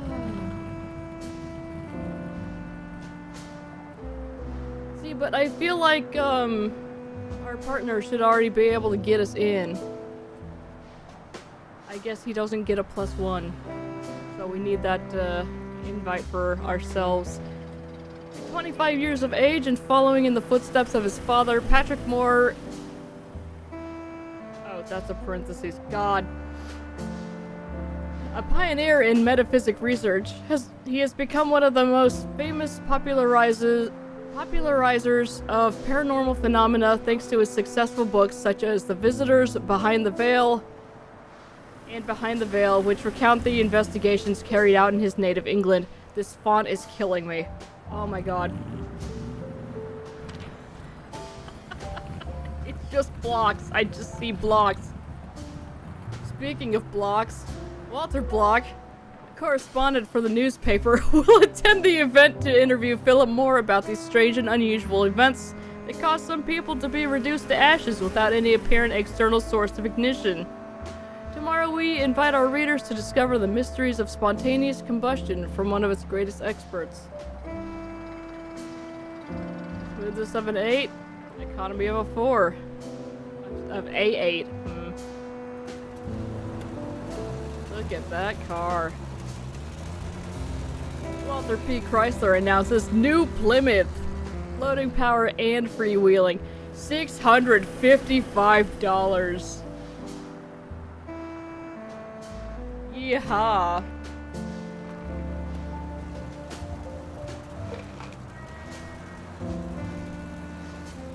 Just had an instance of a person wanting to just be mad and not accept the solution rather than accept help. Alright. Philip Moore. That's our man. The Ishtar Gate ring a bell? Yes, the esoteric bookstore. It's on Vice Street. Cool. Well, we've got some info there. Let's quick save. Huh, this is also a 13. Number 13. Are you superstitious? No. What about you? I don't need to be. I was born with bad luck.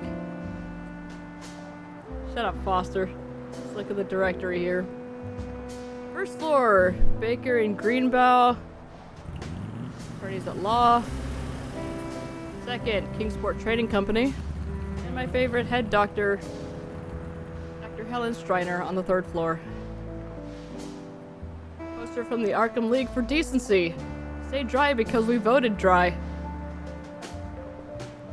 It's an ad for women's swimsuits. Where exactly are they meant to swim in Arkham? In the filthy Miskatonic River? You go in with hands, you come out with tentacles. Ooh, Dracula.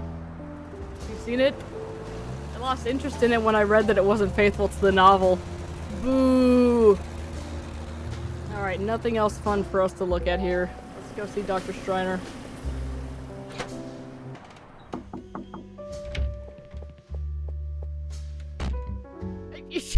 She's actively in the middle of a session. You don't just barge in. Jesus Christ. Just, hey, it's my turn. Get off the couch. The whole location issue. They're mad because it's affecting their work. We gave them a couple different options and they said, no, I'll just go home. Okay.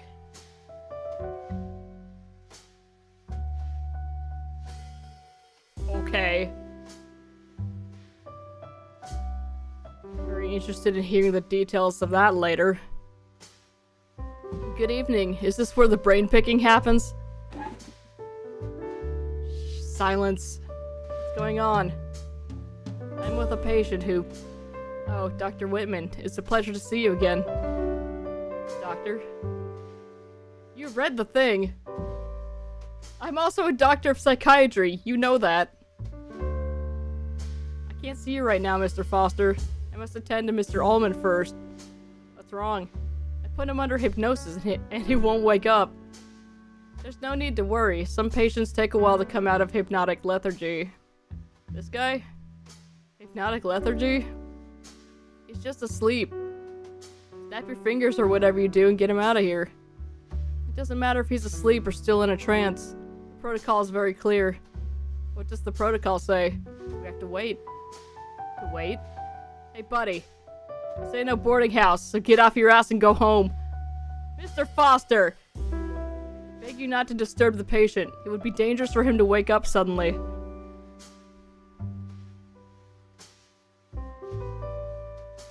Oh, okay. So I suggest you come back later and we can talk calmly. Newton's pendulum. This damn thing always makes me nervous. Please keep your voice down. Hey buddy, rise and shine. Damn it. hear that, Harvey? This guy's sawing logs. He's in a very deep sleep. Let's look at these diplomas here. Doc Strander's got more diplomas than wall space. Psychiatry, neuropsychiatry, pharmacology. She's sharp as a scalpel. You're in good hands, Foster. Keep your voices down, please. Official seal. On the desk, there's a seal from the Arkham Police Department. Please stop snooping around my desk and stay away from it.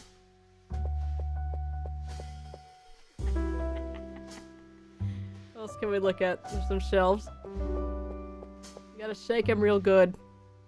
Books on psychiatry, I guess. Hey, Harvey. You read this Drek, don't you? He's such a dick. Mr. Foster. Look at this painting. Can't make heads or tails of that canvas. I bet the doc makes you see sexual acts in the shapes of that picture. Then pins a trauma tag on you. Don't trust these shrinks farther than you can spit. It's just a Picasso, Jack.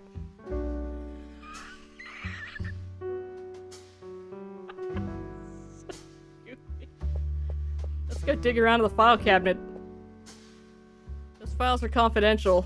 Please stay away from them. I'm an investigator. I need to investigate. Alright, fine, we'll leave.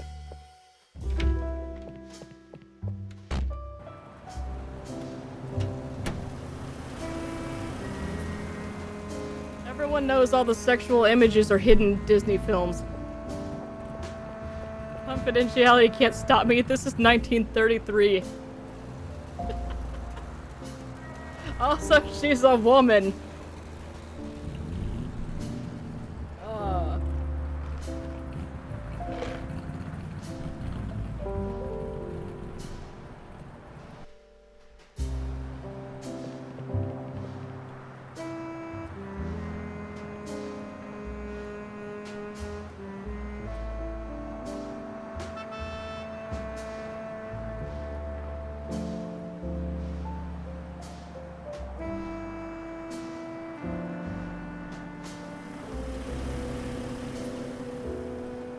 Not have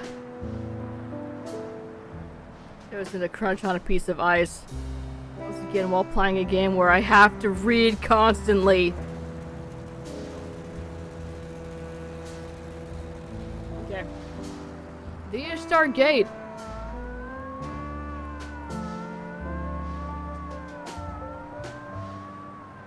Oh, I guess that's an ambulance. Oh my god. It's like, what the hell is that? Actually became a legal statute between 1828 and 1870. That's much earlier than I thought. Really?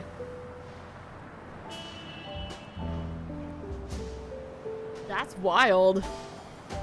Yeah, I would not have expected that until like the 60s.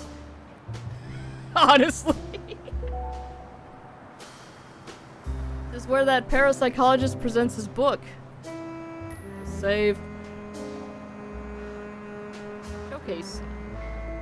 Best-selling books of the month are on display. Let's take a peek. Fragments of Atlantis by Alexander Mann.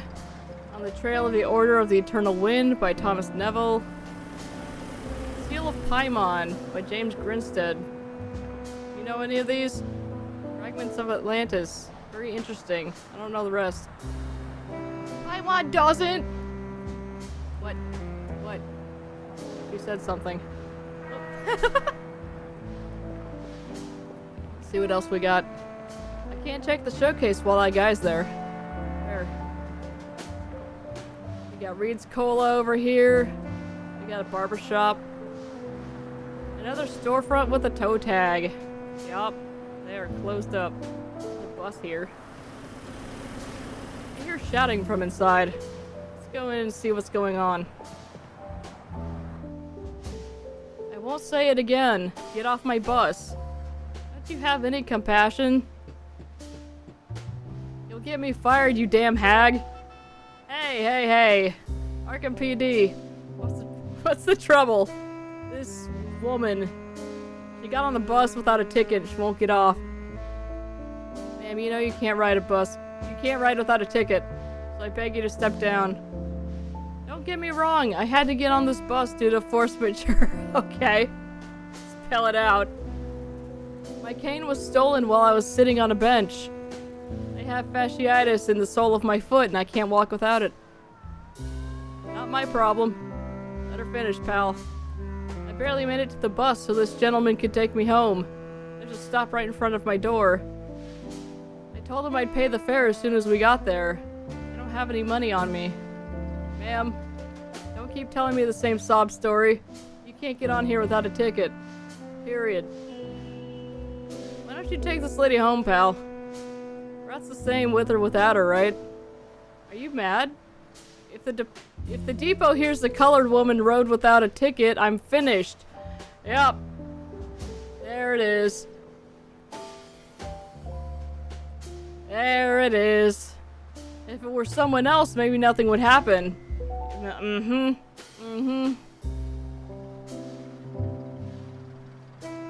She's got more melanin than me, and that makes that a problem. I wouldn't have boarded if I could walk. Besides, your bosses don't need to know about it. Get off. I can't. You're starting to annoy me. Keep it up and there will be consequences. This is getting dull. Shall we go? We shouldn't leave that woman alone with him. Why? Let them deal with it. Foster! Look at his hand. Steel crank, yeah. And he's about to lose it. Damn it.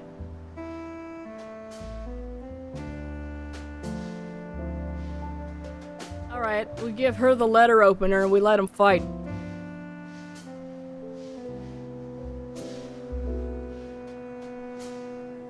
What's that crank in your hand for? None of your business. Why don't you take her? She's your only passenger. Poor woman can't walk and I can see she's the only passenger. Because everyone else has gotten off. Because you stopped the engine and refused to continue the ride until I got off. Doesn't her story move you at all? She could be your grandmother. My grandmother would have paid for the ticket. And you? Aren't you moved by the fact that I could lose my job? Half the staff have already been laid off because of the crisis, and I don't want to be the next one. Want to say something, Harvey? Yes. Sir, would we be in this situation if she weren't black? Listen, pal, I'm no racist. But she didn't even have the decency to move to the back where her kind— Oh, Jesus God. Oh. These aren't even my words and I hate reading them. Holy crap. Yeah, I'm not a racist, but getting back. What? Jesus. Come on, be reasonable. She's the one who needs to be reasonable. Take her away and let me get on with my job. Hand it over before something bad happens. Hand over. Hey, Jack. This guy's out of his mind. Probably react violently if you take the crank away from him. I wouldn't advise it. What would you advise? Resolve this diplomatically. I am trying to— what? You sure you can't walk? I told you, I have fasciitis in the sole of my foot. I can't do it without support. Pain is unbearable. Promise you'll pay the ticket to the driver? Of course. I'm an honest person. You hear that? Fire it up and let's be done. You expect me to trust someone who's got on without a ticket? This company has a strict policy. No ticket, no ride. How about we pay for it? Would you do that for me? It won't be enough. I've been stuck here for over an hour because of this woman, and several passengers haven't been able to make their journey. Are you covering that loss too? You're very stubborn, aren't you?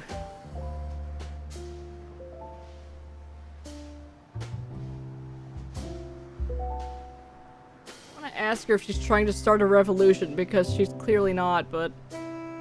Between us, you're trying to start a revolution, aren't you? A what now?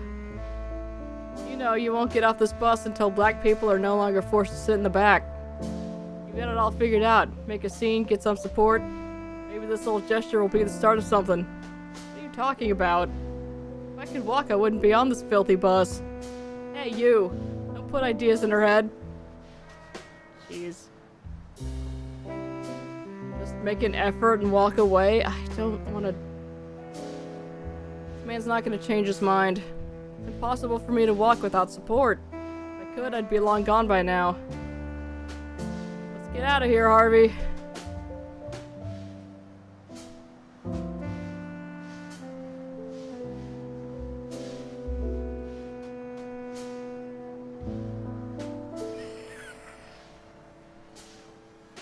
Jack, that's not the way to solve things. The guy is dangerous. What? Okay. So she needs some kind of support. What if I throw water on him? The only thing he cares about is getting that woman off the bus. I mean, yeah, it's... Okay.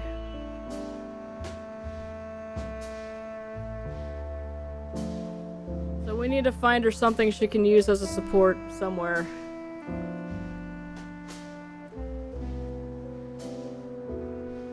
Campbell's soup ad? Yo! Which one is your favorite?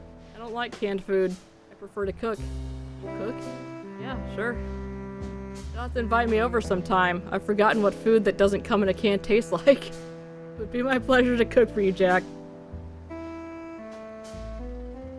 Walk your cigarettes. Okay,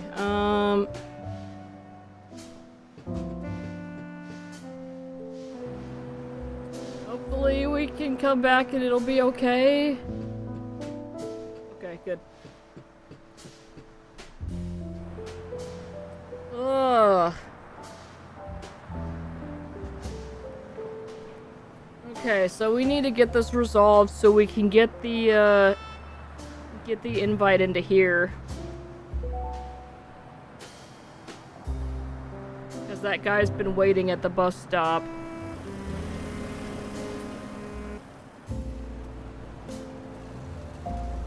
Let's go to the antiques to see if we can find another cane or something here.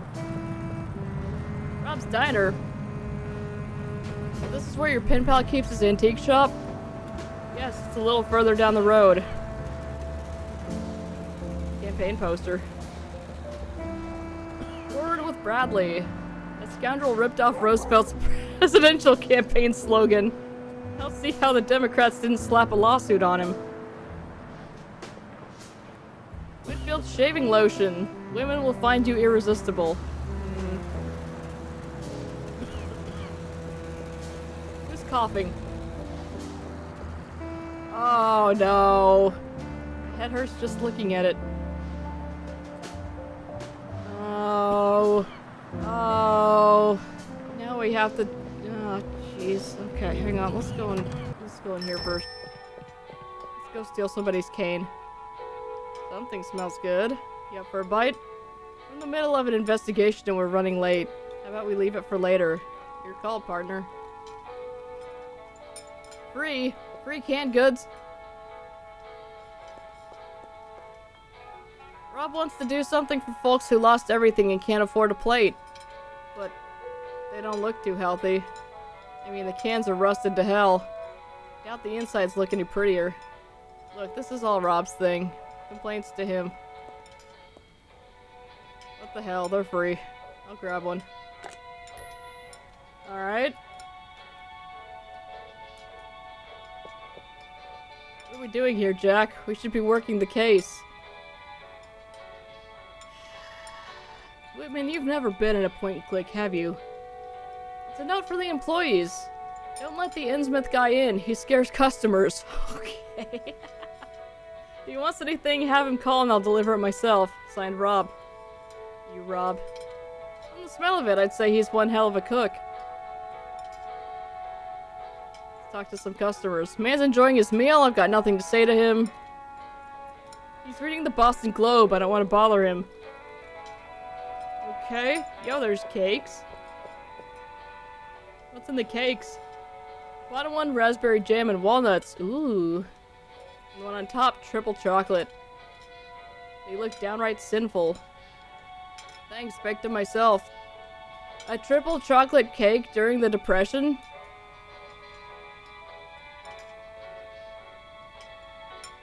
There is some stuff going down in this town.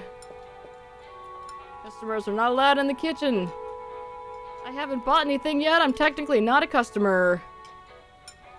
I'm so hungry. If I had to choose between a raise and being fed the entire menu, take the raise, of course. Okay. You aware that it's illegal to display alcohol advertisements in an establishment? May I remind you that alcohol is banned in the United States. We tried to take it down, but the screws are stripped.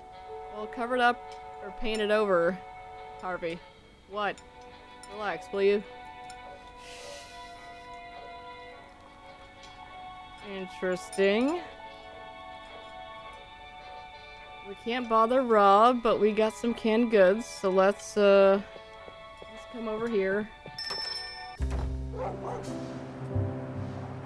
Oh, hang on, if we didn't talk to, Welcome to Rob's. Today's special is the American cheese sandwich. We're cops, we're on duty. Some other time, sweetheart. Can you read? Yes. What's the name on the tag? Betty? That's right, Betty, not sweetheart. Clear? Yeah, tell him! Feisty dames these days, huh? Don't call them that, thank you. Like what? You talk too much, Jack. Suggest that for every 2 words you say, save 1. Oh god, yes I do. Yes I do very much.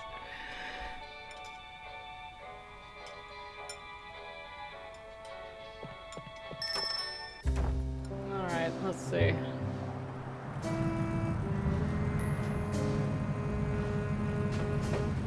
Let's move on over here. The dog. How are you, buddy? Hey. What are you doing? I was gonna pet the dog. You wouldn't shake my hand when we met, but you'll pet a mangy stray? Get your hand the hell away from it, unless you want to catch mange. It's a sweet doggo. Alright, let's talk to these guys. They're collectively referred to as bums. Good night, gentlemen. Hey, you. What are you drinking? Me? Rum.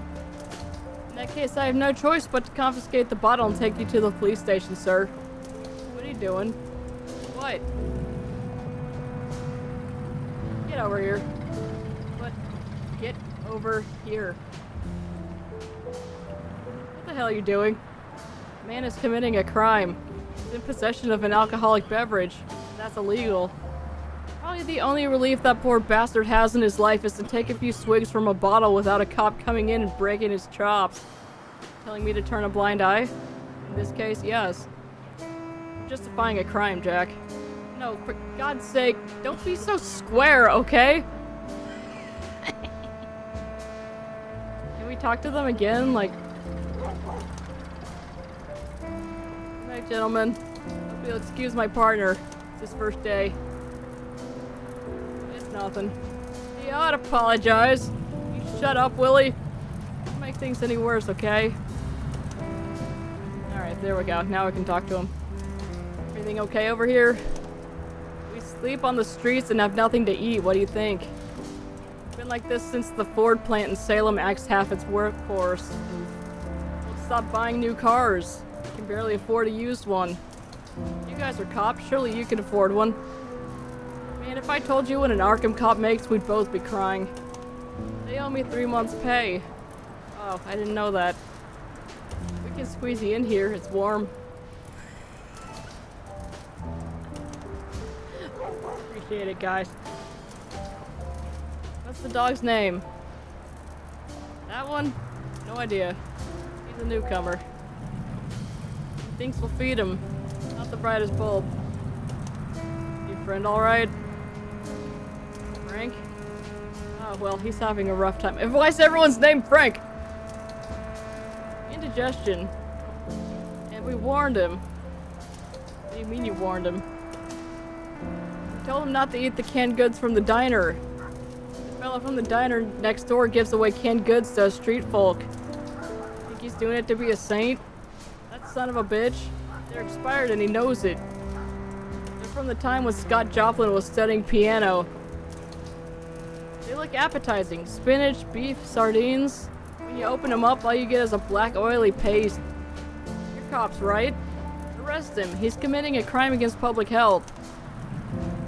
So the cans are bad. All of them. See for yourself. They're nothing but a black oily paste. Alright. Carry on.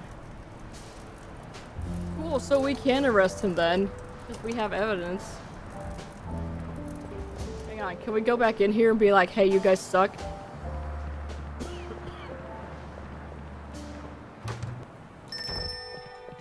Get back here, Rob. Can't open it with my bare hands. I have a letter opener. Alright, it's open. Good lord, what a stench. What's in it? Label says it's sardines. Looks like crude oil to me. A decomposing blob of what used to be sardines is floating on top of blackened oil. Please don't bother, Rob. Betty, look at this crap. We don't do returns. Okay. Alright, so can we use it as crude oil, or...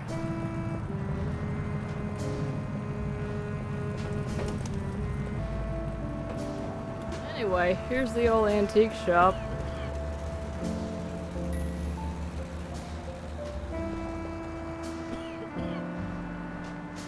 Here it is. Before we go in, I should mention something to you. Oh, this guy's from Innsmouth, isn't he? Aw. Oh. He said shoot. Benjamin Marsh hails from Innsmouth, yep. What do you know about Innsmouth? Well, about 3 years ago, the feds stormed the town like the damn 7th Cavalry. They raided, arrested half the town, and dynamited the waterfront. I don't know what happened there, but it must have been big. Oh, and the folks there have a strange look about them. Yeah, they're fishmen. Word is it's from inbreeding. I don't know, I've never seen one of them. The people of Innsmouth are very reserved, and their distrust of strangers borders on paranoia. It took me many letters to gain his trust. I'm telling you all this because it should be me. It should be me, the one who talks to him. Okay. Don't worry, I'll do the talking. If he plays hard to get, I'll smack him around. Jack.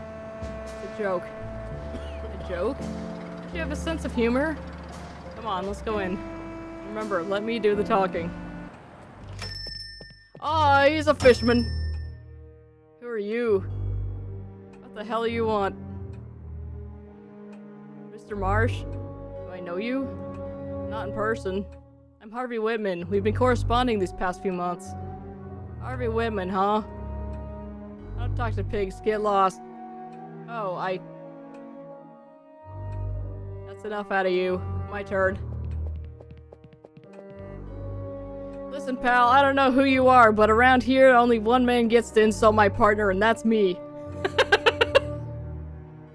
Oh, Jesus, look at him! Jesus, Mary and Joseph. Ah, ew! Ew! Ew! What's the matter? Ever seen anyone from Innsmouth before? Not this close. Java's long-lost brother. Saw a picture of one of you in the paper once. I thought it was blurry. Guess not. Allow me to make introductions. I'm Detective Jack Foster, and this is my partner, Detective Harvey Whitman. I know who this guy is. For months, he's been pumping me for information about my knowledge of symbology. It turns out he's a damn cop. Just like you. So you can both get the hell out. Hey, Relax, will ya? We just want some information on strange symbol. My partner swears you're Arkham's foremost mind on occult symbols. And rightly so. Great, we've come to the right place. Now you can go somewhere else. I'm not helping you. Great. It's police business. You ought to help. We're not here to look at antiques. This is police business and you should help us. For my own good, is it? Is this where the threats come in? No one's going to threaten anyone, Mr. Marsh. Nah, Harvey, let's not... We're probably gonna end up threatening him. Refusing to assist the Arkham police could lead to your arrest for obstruction of justice. It would be better for all if we arrive at an amicable agreement. What is it you're not understanding? I won't place my knowledge in the hands of oppressors. I see you don't like the police. I thought I'd been subtle. Come on, what's with the bile? You Arkham cops helped the feds destroy my hometown. Don't look at me, I wasn't there. You're part of the same repressive organization. We're just enforcing the law. Repressive laws. What happened in Innsmouth? The feds were investigating an alarming series of disappearances in the area. People disappear every day, everywhere. People are irresponsible and careless. Word is they found a connection between these disappearances and a cult called the Esoteric Order of Dagon. Nonsense. This is America. Everyone must look the same and believe in the same God if they don't want to be singled out. Want to know what happened in Innsmouth? Look at yourselves and then look at me. That's what happened in Innsmouth.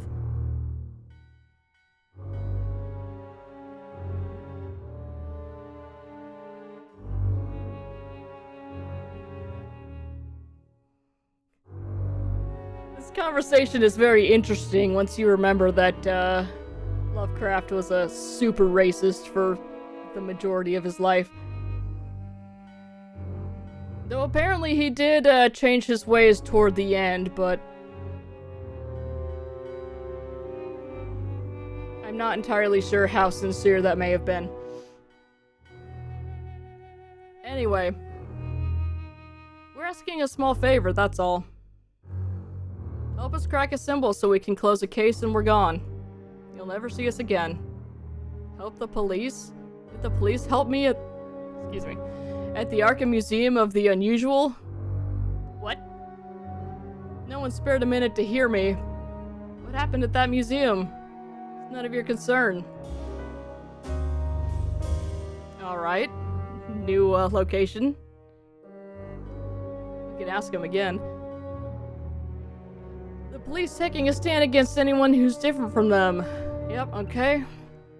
Why did you call my partner a pig? Because he's a cop. Yeah. I'm a cop too. Does that make me a pig too? That's right. Watch it, pal. You deceived me. Until your last letter, you didn't comment on what you did for a living. Our correspondence began as one scholar to another. Perhaps I should have mentioned it if it was so important to you. I beg your pardon. And on top of that, the data I provided helped solve a case. I feel dirty for helping a fascist institution.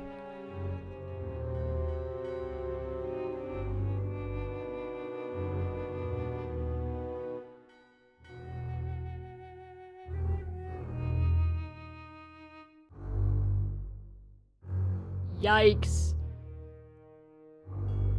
Ugh.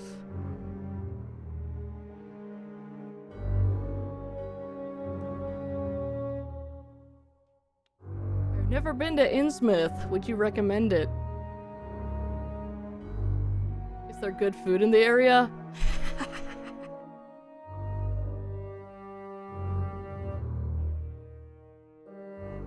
There's something I was thinking of and about to reference, but I have not played that game on stream. We should play that game on stream. It's not good, but we should play it. Fish, I suppose. You've missed nothing. Leave the people of Innsmouth alone and we'll return the courtesy. you claim you're the top hand in symbology? I am. I've been studying occult symbology all my life. I've had access to books and documents that other scholars would kill for. I think you're bluffing. You're nothing more than a simple antique dealer. I don't think this fellow can help us, Harvey. Alright, we're getting the reverse psychology in here. I know what you're trying to do, detective, but that's not going to work on me. Damn. It was worth a shot. We'll be back. I hope not. Do you have a cane I can take? What's in this trunk? They're maritime plans. Some of the Polynesian islands. It said that your town was twinned with a certain island in the area. Am I wrong? Knowledge of the history of Innsmouth belongs only to my people. You stick to your folklore like Mickey Mouse or the Marx Brothers.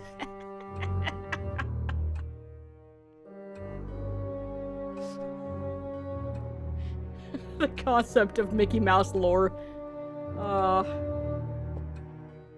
There's a portrait. I see a certain resemblance to you. Is he a relative of yours?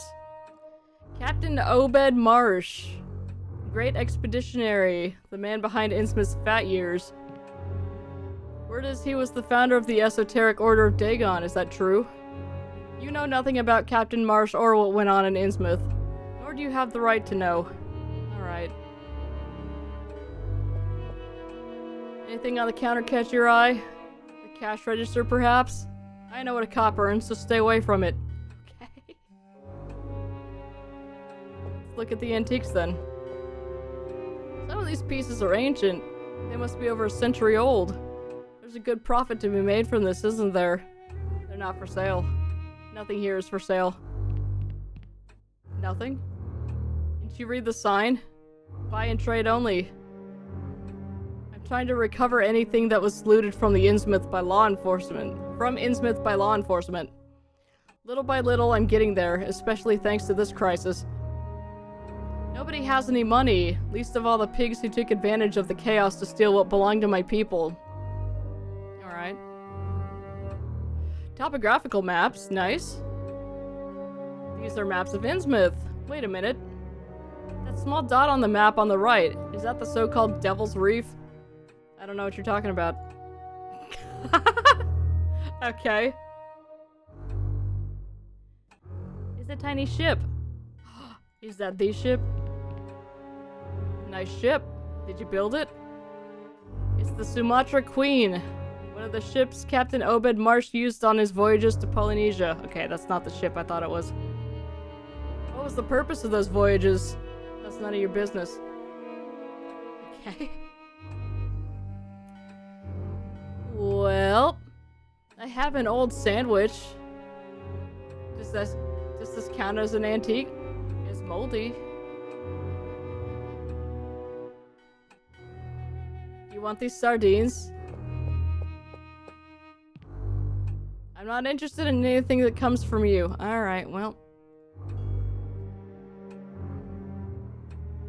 Furniture. Several pieces are covered with seaweed and mollusks. Have you thought about cleaning them? You can make a few extra bucks for that. They're not for sale. Alright.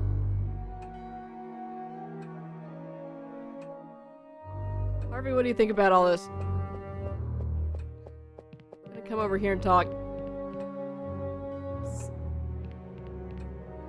Your friend isn't being cooperative at all. Indeed, we should try to gain his trust. I don't know, I'm getting more and more tempted to slap him around a bit. What are you mumbling about?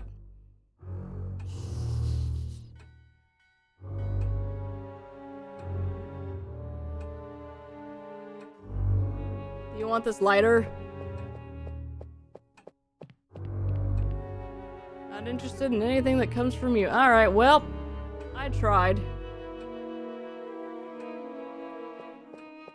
So we still need something that lady can use as a support.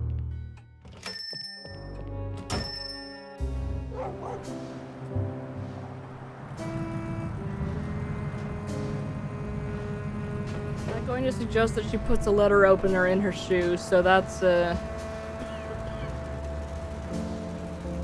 mean, this moldy sandwich is as hard as a rock.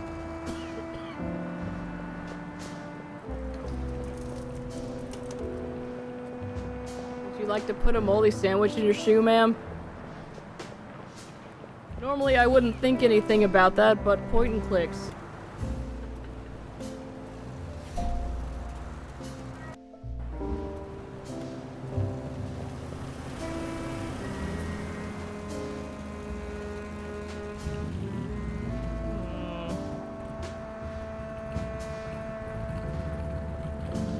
Did I check the mailbox? Did I steal some mail? It's a federal crime to steal mail. Okay. I'm not stealing, I'm investigating. I'm a detective, remember? Okay, we gotta be able to do something with that pigeon.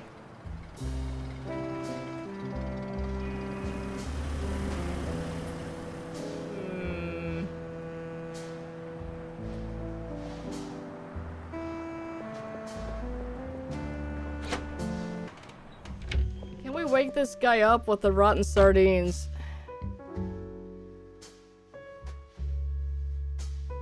I don't know how I'm gonna get him to wake up with that. Okay, well, I tried. I figured since they commented on the smell being, pretty strong that maybe that would snap him out of it.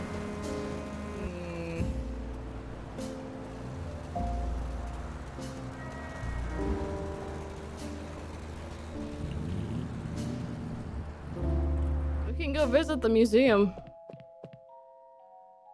Welcome to the Arkham Museum of the Unusual. Dude's got an eye patch. Enter with an open mind and prepare to transform your preconceived ideas about this reality. Okay.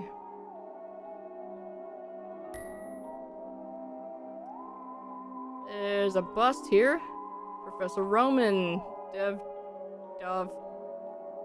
Haha! Very good. You don't pronounce the D in that, do you? Is it just Vorak? I've seen the name many, many times, but I've never actually heard anyone say it. Or is it Vorak? Thanks to him, this museum has priceless pieces such as... oh god, I'm just gonna skip past the names right now. We've got a cello! Pity he's no longer with us. Cool. An early work by the famous Arkham painter Richard Upton Pickman. Represents our role in the immensity of the cosmic void. If you're interested in his work, there are several of his originals in the adjoining gallery. Ooh, fun! Let's check out the prices here. Single admission 75 cents. Monthly pass $2.15. 2% discount for groups. For the price of one ticket, I could go to the movies 3 times. The movies don't offer the same sensations as this museum. There's rules. You don't need to read all the rules. Simply use common sense. Don't touch anything and behave like adults. Sir, this is a point and click.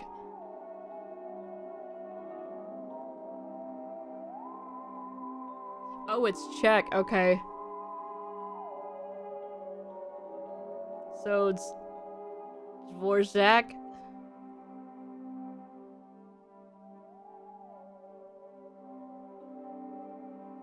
Maybe. I got it? Okay, cool. Thank you.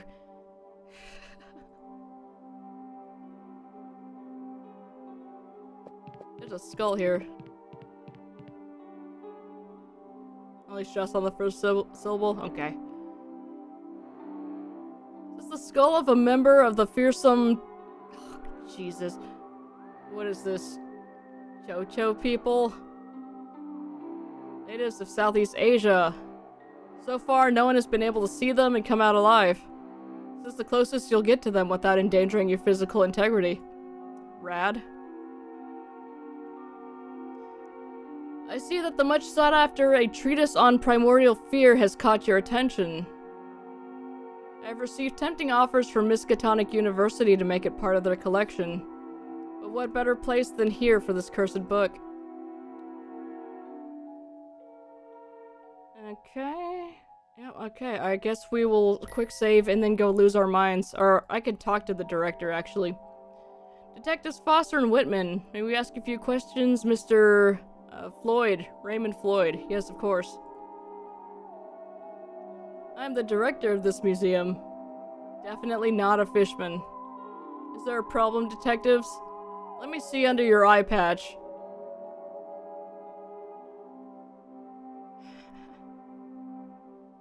Where's that music coming from? It's one of the questions I can ask.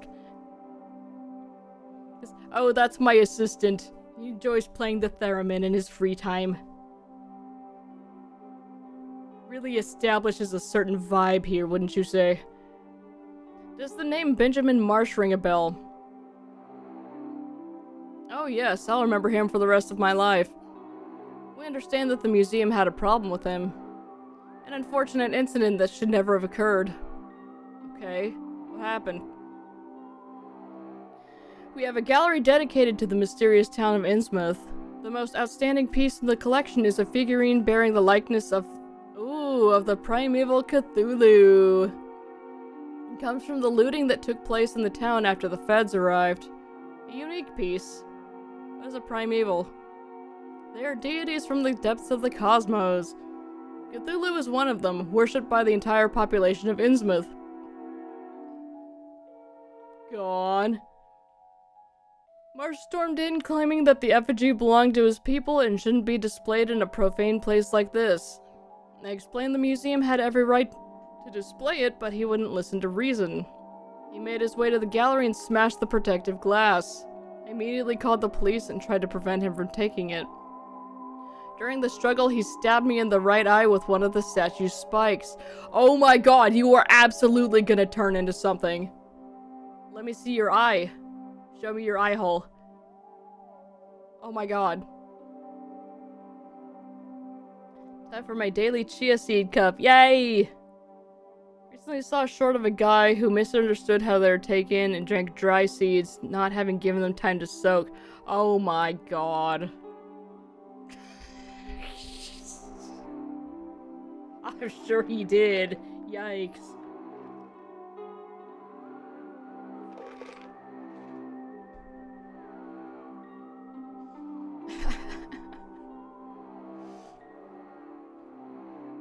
Left me blind in that eye. Did you press charges? Are you mad? Benjamin Marsh is a direct descendant of Obed Marsh. Do you know what that means? I don't want any trouble with the Marshes. Even after he blinded you?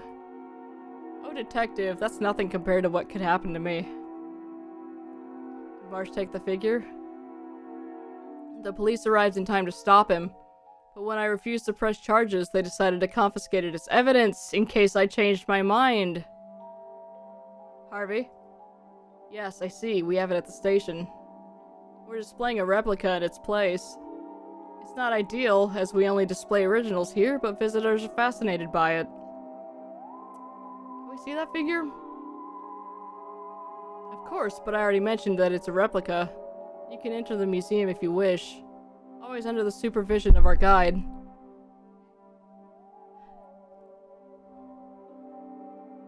Show me your eye hole.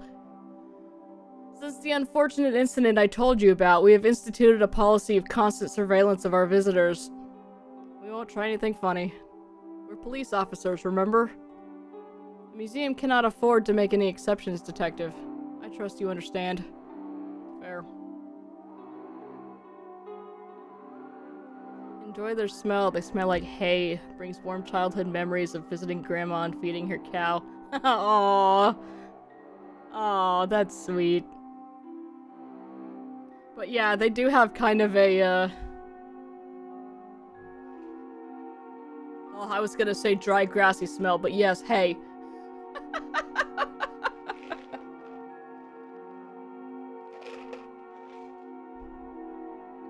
I still had some of my, pre-mixed overnight oats thing, yeah. Just, wait a minute. There's a word for that. But yeah, I still have a mix of my, oats and flax seeds left over from back when I was doing that regularly. I've tried to start it back up again, but I've been lazy with it, and I've been trying to not eat the same thing every day, and so I mix it up, and it's just easier to eat my trail mix and a piece of cheese than to remember to set that stuff up before I go to bed. But I mean, the good thing is it's not gonna go bad fast or anything, so it'll be fine. I just have to make sure I have yogurt and my almond milk to mix in it. So it's fine.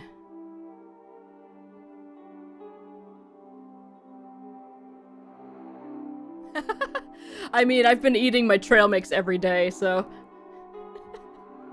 it's more laziness than that.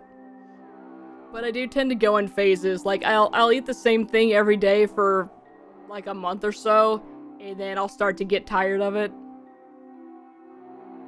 But not before I've already decided, oh, I'm running low on this, I need to get more of this thing. So then I get more of this thing, and then I have like one small bit of the new ingredients that we just bought, and then I decide I'm over it. So then the rest of that just goes to waste.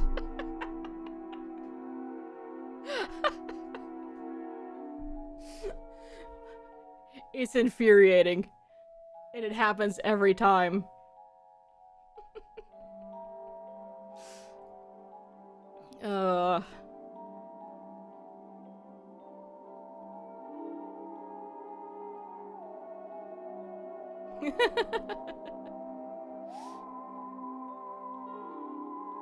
It's very interesting because, Brood has a little bit of that. Except he can eat the same thing like every day for a little bit, but not nearly as long as I can. But he gets bored with food if he gets too big of a portion of a certain thing, and he has nothing to like break it up with. So like,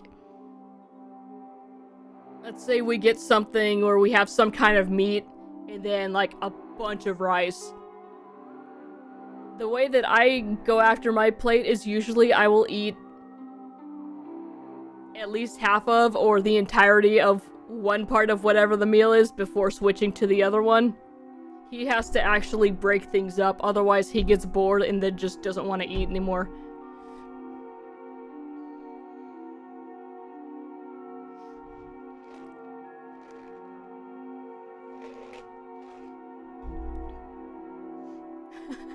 Whereas last night we got burgers and sweet potato fries. And anytime we get burgers and fries, I eat all of the fries first. Or anything with fries, rather. I always eat all the fries first. Mostly because those get cold fast, and once they get cold, they're gross. But yeah, you eat the fries first, and then you eat the main thing, whatever it is.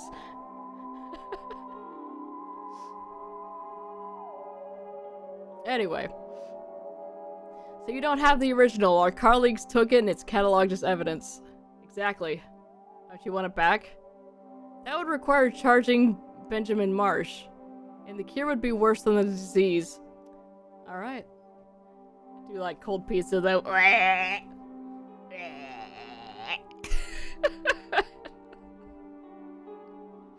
We've been over this many times. I can't. You and Brood can have all the cold pizza. I will heat mine up.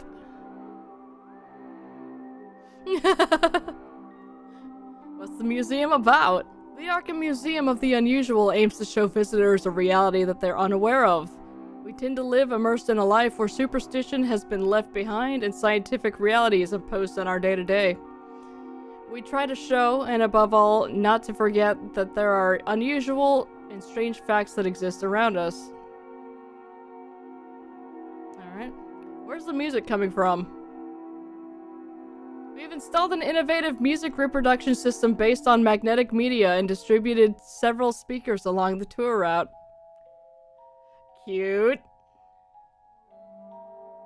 What you are hearing is a loop playback of Through the Cosmos by Matthew Elm. It's an ideal piece to set the mood for the visit, don't you think? Oh boy, I hope that's not a real thing and I'm not getting copyright, on this thing. We'll take a look around. Make yourselves at home, detectives. This song better be royalty free. Let's go check out the museum. Brood will probably be home shortly, so we may have to cut it. Where's that guide? I believe he's coming this way. Welcome to the Arkham Museum of the Unusual. Please step closer. My name is Horace Chambers, and I will be your guide throughout the tour. If you desire information about any of the pieces on display, I will be happy to provide it. The tour begins in this room we call the Gallery of the Damned Artists. More acquisitions will be coming soon. Tip, you can skip the guide's explanations by pressing escape. Thank you. Alright, let's see. Let's look at this painting. These three disturbing canvases are by the Boston artist Richard Upton Pickman. His hyper-realistic strokes and inimitable technique have made him the most celebrated painter in the city. I get a stream more Star Rail. Very good. There are certain rumors that insinuate that the impact that these paintings exert on the observer is due to a terrifying fact. This hellish creature exists. Pickman keeps it in his home and uses it as a model. Okay. Look at the sculpture. You are looking at the work of the promising California artist Clark Ashton Smith. Poet, writer, and sculptor of nightmarish figures from Lost Worlds. This figure is called Inhabitant of the Moon. Some claim that the image of the time being... Oh god. Some claim that the image of the being came to Smith in his sleep. Okay. Did the inhabitants of our satellite reveal their appearance to him through some inconceivable telepathic method? Maybe. You're looking at the nameless entity. Smith claims to have no memory of sculpting this piece. He simply woke up one morning and this disturbing sculpture was staring back at him from his workbench. Okay. Harvey? Interesting. Okay. Yep. Okay. Let's go to the Hall of Unusual Characters. If you would be so kind as to come with me.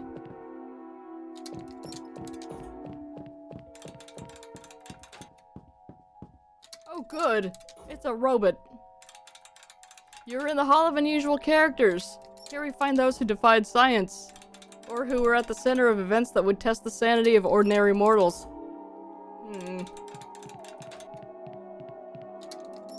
Herbert West. Friend of yours? I was part of the raid that arrested him. It was my first assignment after I was posted here. Dr. Herbert West, modern-day Dr. Frankenstein. Better known as the Butcher of Arkham. Okay. Obsessed with defeating death, he created a formula that, when injected into corpses, brought them back to life. However, the reanimation came with horrible consequences.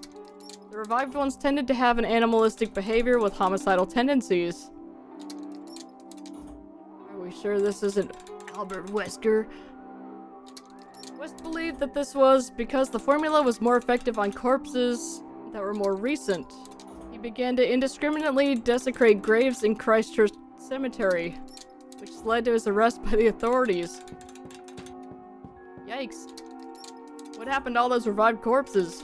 They were put down. But it's believed that those who escaped still roam Arkham. Alright, show me the robot.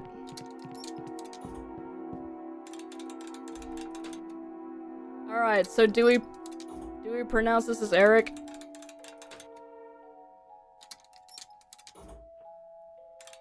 I'm going to. Eric Zahn was a virtuoso German cellist who lived in seclusion in a garret. Not reading that. I can't do French. I'm not gonna attempt French right now. Every night, the tenants of the boarding house heard strange and frantic...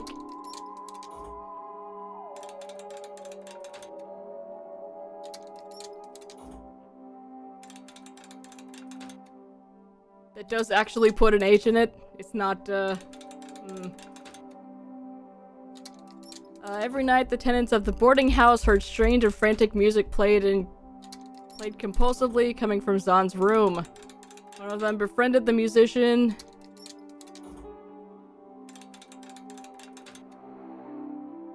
Oh, so we don't even put the C in there. Okay. Interesting.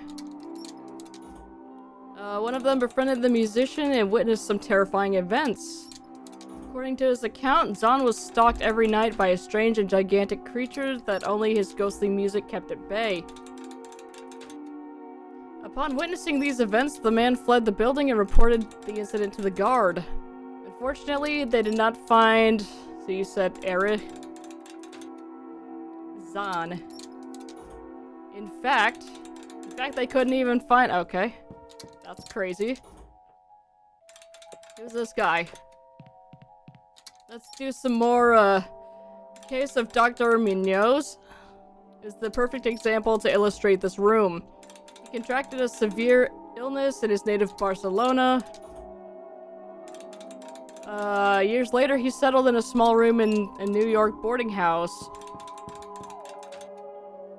He had installed an ammonia-based cooling system that kept the room at a very low temperature in order to control his illness. However, when he saw his body begin to deteriorate with unusual speed due to a failure in the cooling system, Munoz asked the other tenants for help. He asked them for huge quantities of ice, knowing that all the stores would be closed by that hour.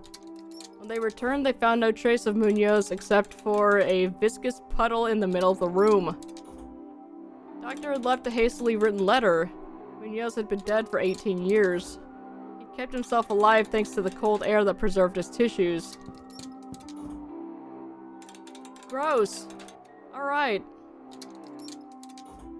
Let's go to the Room of Other Worlds. Woo! With the recent discovery of the 9th planet in our solar system, Pluto, oh, we have turned our eyes to the stars. It has made us realize that we are just a speck of dust in the cosmos. We are unaware of the mysteries and dangers that await us on those worlds. Just as we do not know that there are other worlds that are not aligned with our plane of existence. Expand your mind and get to know the other realities. Okay. There's a painting here. In certain astronomical circles, there is talk of the existence of the dark and mysterious planet Yugoth, located in the far reaches of our solar system. Several writings claim that it is inhabited by the Migo, an alien race of fungi that can travel through the cosmos. What you are looking at is the depiction of its surface by French painter Antoine Girard.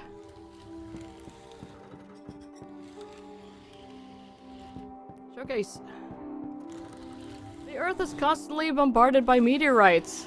Here you can delight in admiring a select collection, oh my god, of fragments from other worlds. It is the closest contact that humankind can have with the immensity of the cosmos.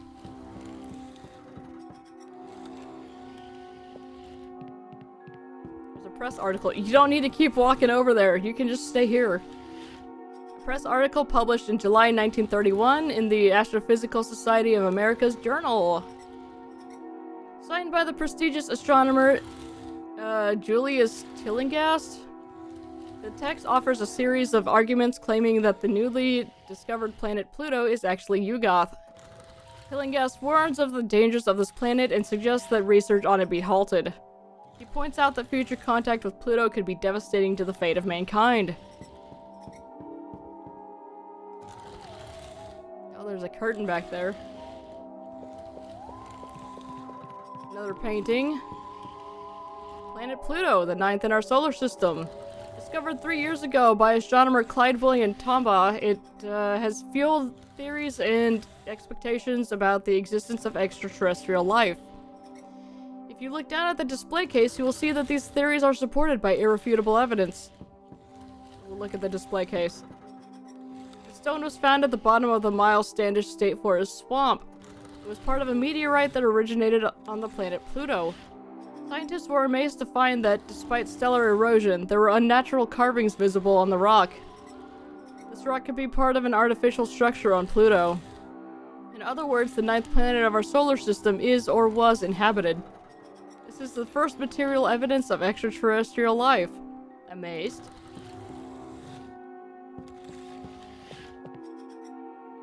Randolph Carter.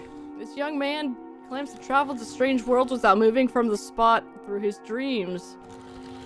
The accounts of his travels to the unknown, Kadath, or the dangerous Dilath are so detailed and realistic that some have dismissed their being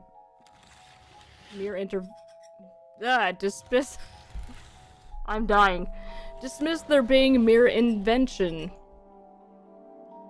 Carter is scheduled to undergo an exhaustive scientific examination next month by Miskatonic University in order to confirm his claims. Let's find the curtain. Nothing there. In 1927, hundreds of witnesses saw an anomaly directly above the Empire State Building in New York. From their statements, it was deduced to be a dimensional breach. There were witnesses who could see through it, a point in the cosmos that did not correspond to our own. What you'll see behind that curtain is a recreation of what happened that day. It was created by Willis O'Brien, who was in charge of the special effects for the hit movie King Kong. As you can see, the museum has spared no expense. Shall we take a look?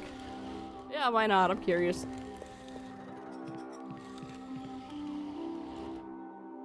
I can't see shit. It's about to start. Don't be impatient.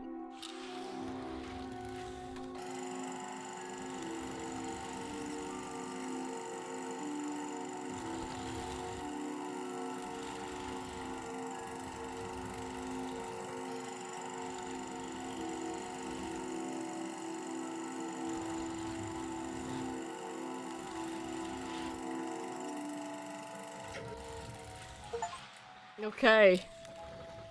We got an achievement for watching the video. Movie. Film.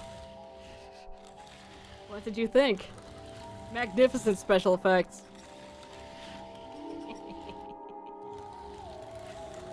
Alright. Now to the Innsmouth room.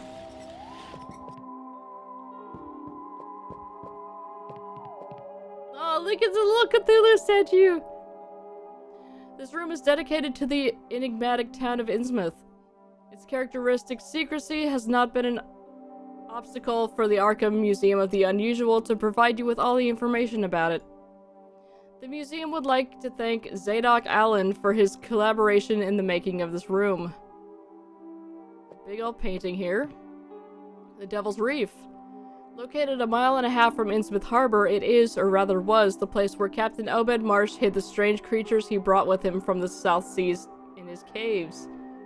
Thanks to an eyewitness account, the federal government took action and torpedoed the base of the reef with submarines, putting an end to the bloody alliance between the creatures and the inhabitants of Innsmouth. However, it is said that the network of caves on the islet extends to abyssal depths and that those beings are still there. Yeah, that wouldn't shock me. Oh, there's a big ol' harpoon. Look at the portrait. Captain Obed Marsh.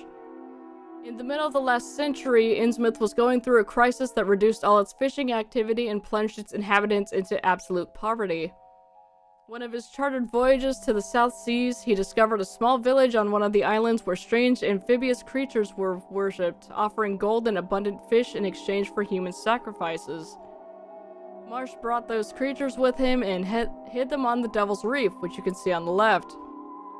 The town flourished again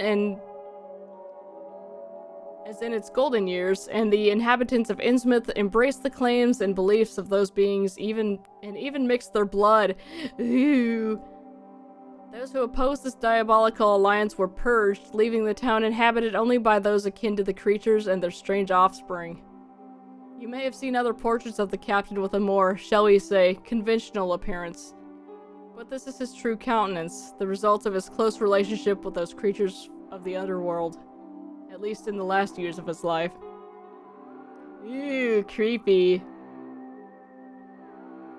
There you have a news item from the Arkham Advertiser of February 1928. It recounts the secret investigation that federal government agents carried out in Innsmouth. Raids and arrests were carried out, and numerous houses and factories were blown up. The article also mentions that most of those arrested ended up in prison or in concentration camps. Yikes. Weeks after this news broke, it became known that many of them had escaped from these facilities. Well, good for them. Brood's home.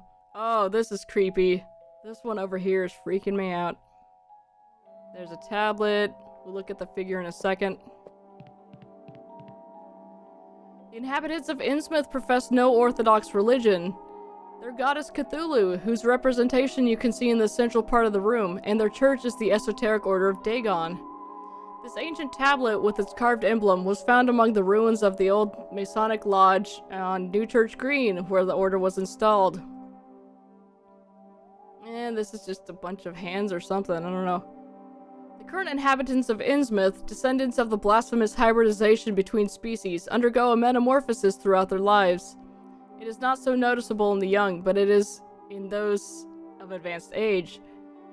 Once they reach middle age and their appearance resembles that of the creatures found by Obed March, they feel the call of the sea.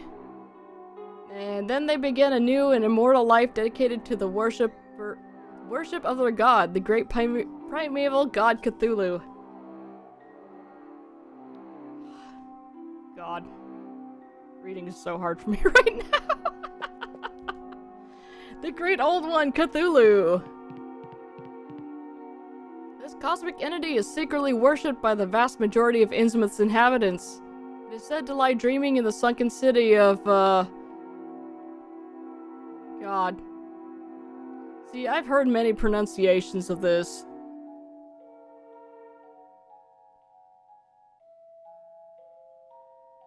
Some people calling it Riley, which doesn't seem right, but anyway. Waiting for the day when it will be freed to reign over the earth once more. I suggest you do a barfing sound. Perhaps later.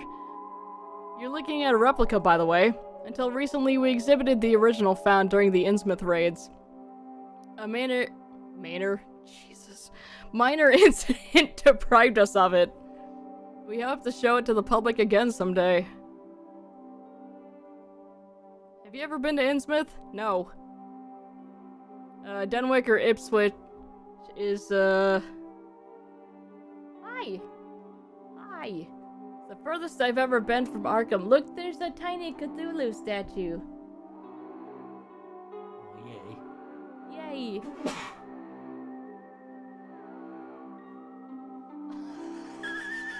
Bless you. Brood just sneezed and Petra just walked up and went, "Aww.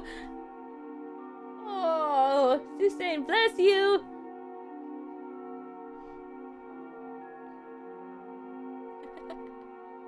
City holds me prisoner.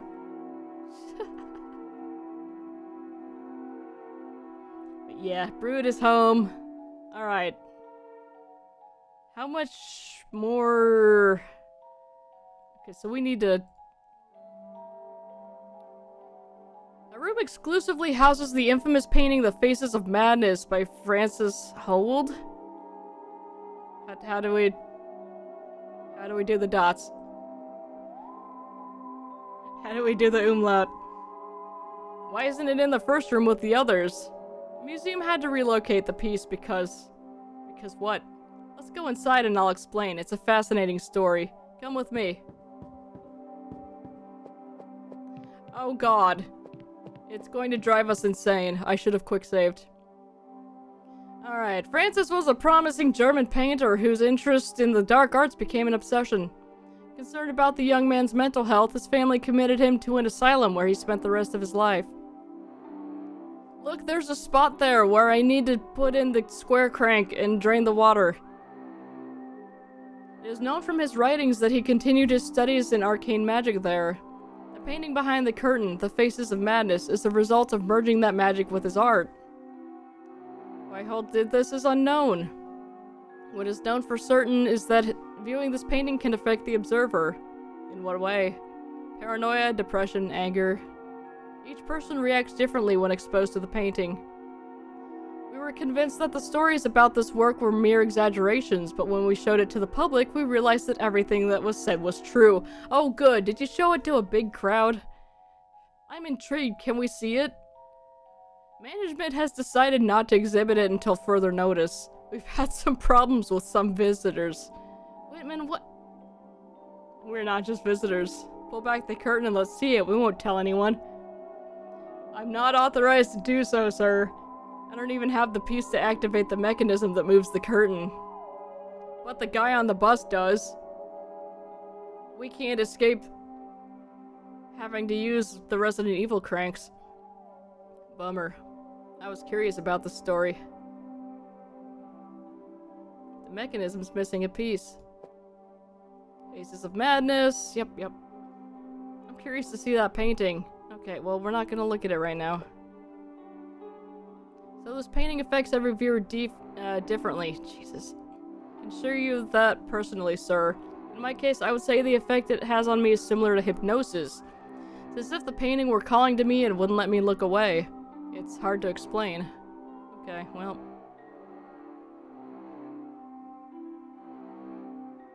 I guess we'll just head out then.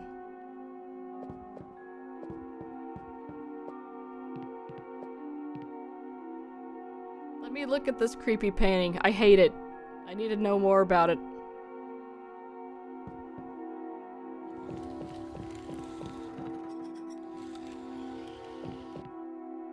And I guess we just have to head back through here.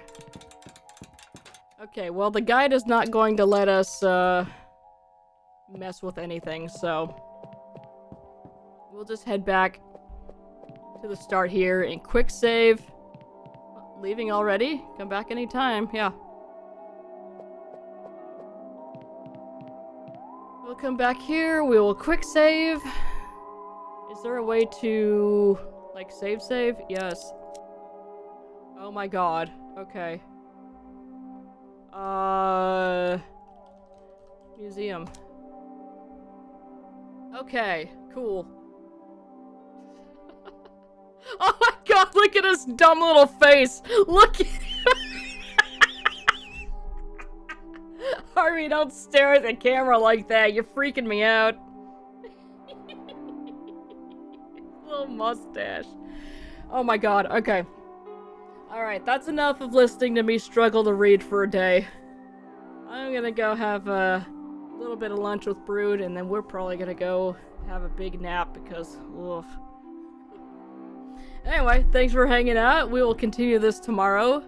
This game seems fun, and the insanity is just starting to kick off a little bit, so that's great. Anyway. Go watch Galaxy stream some Star Rail. See y'all later. Bye!